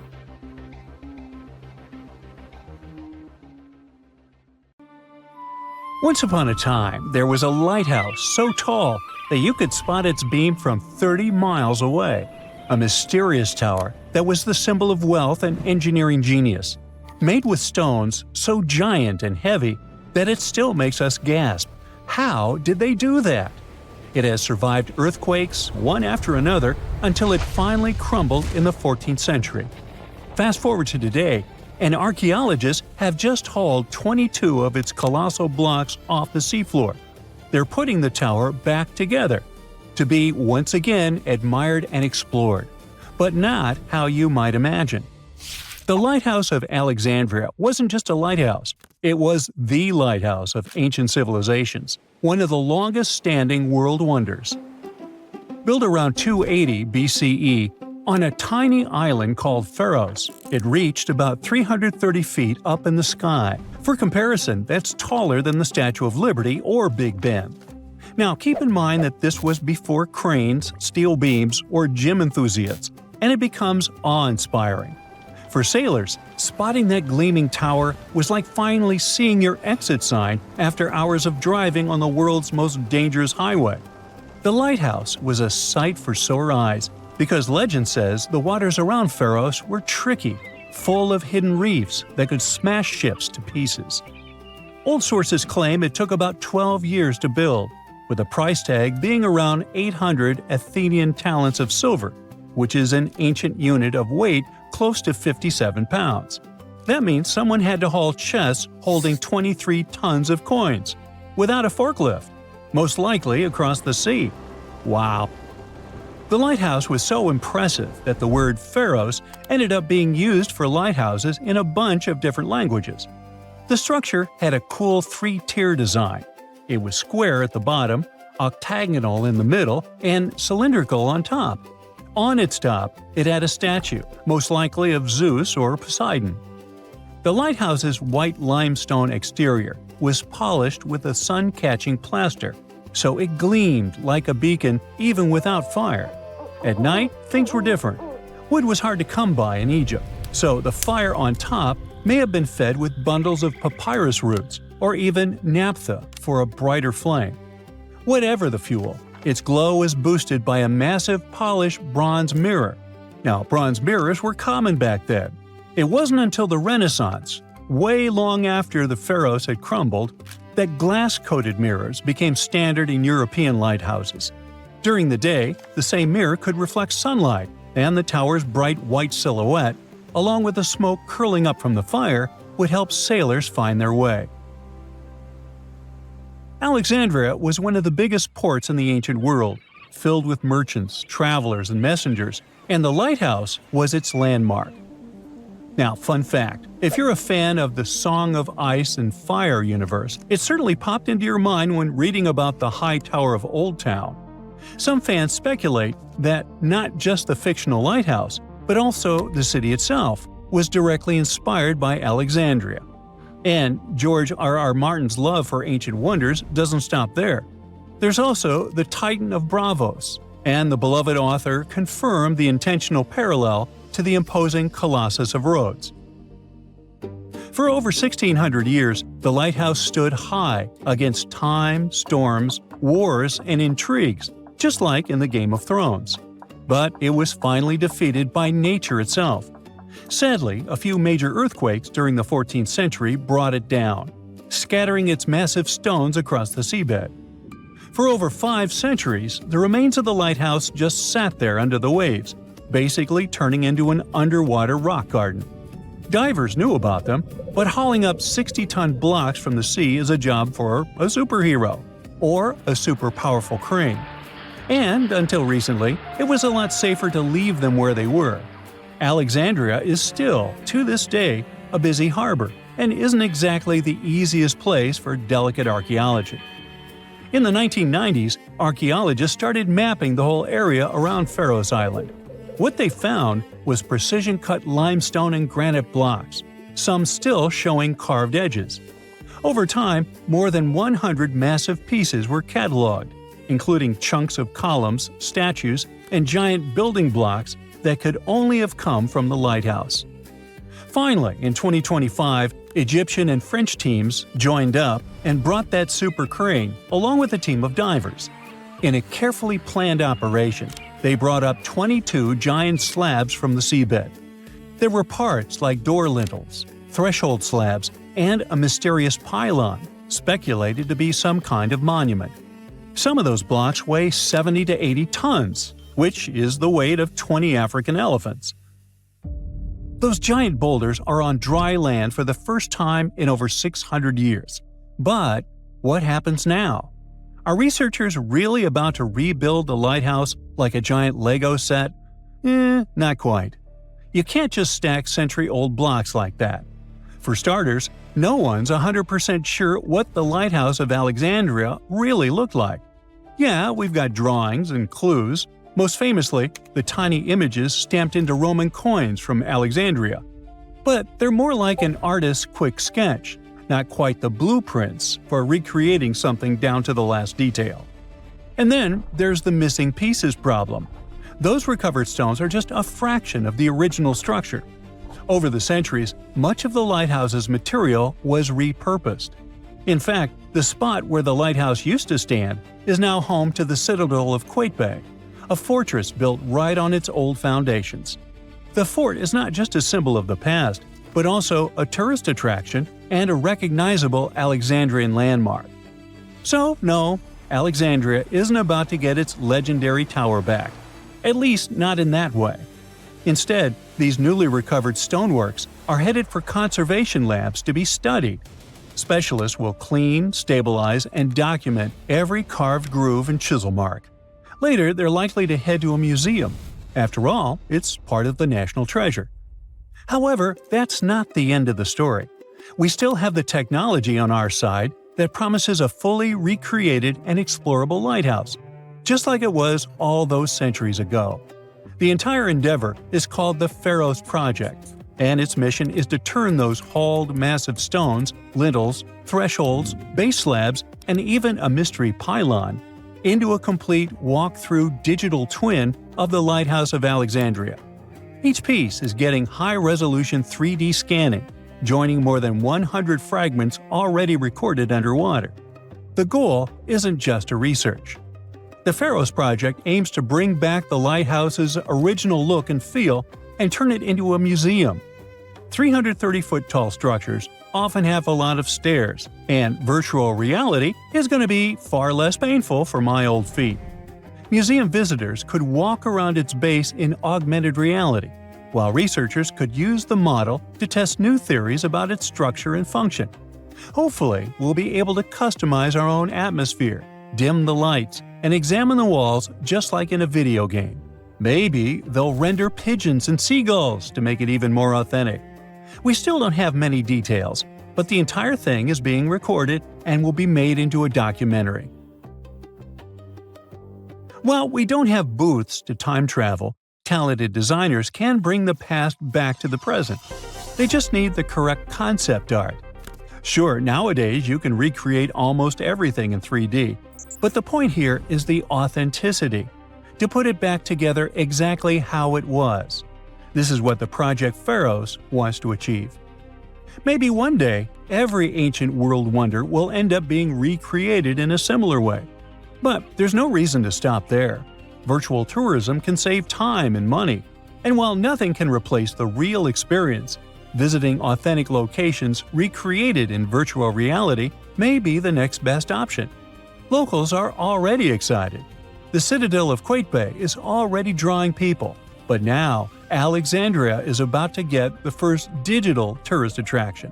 Soon, anyone with a VR headset can stand on top of this historic wonder, squint while watching the sunset, and finally answer the burning question: is it possible to get exhausted while climbing virtual stairs? And can I customize the soundtrack? Ooh. That's it for today. So hey, if you pacified your curiosity, then give the video a like and share it with your friends. Or if you want more, just click on these videos and stay on the bright side.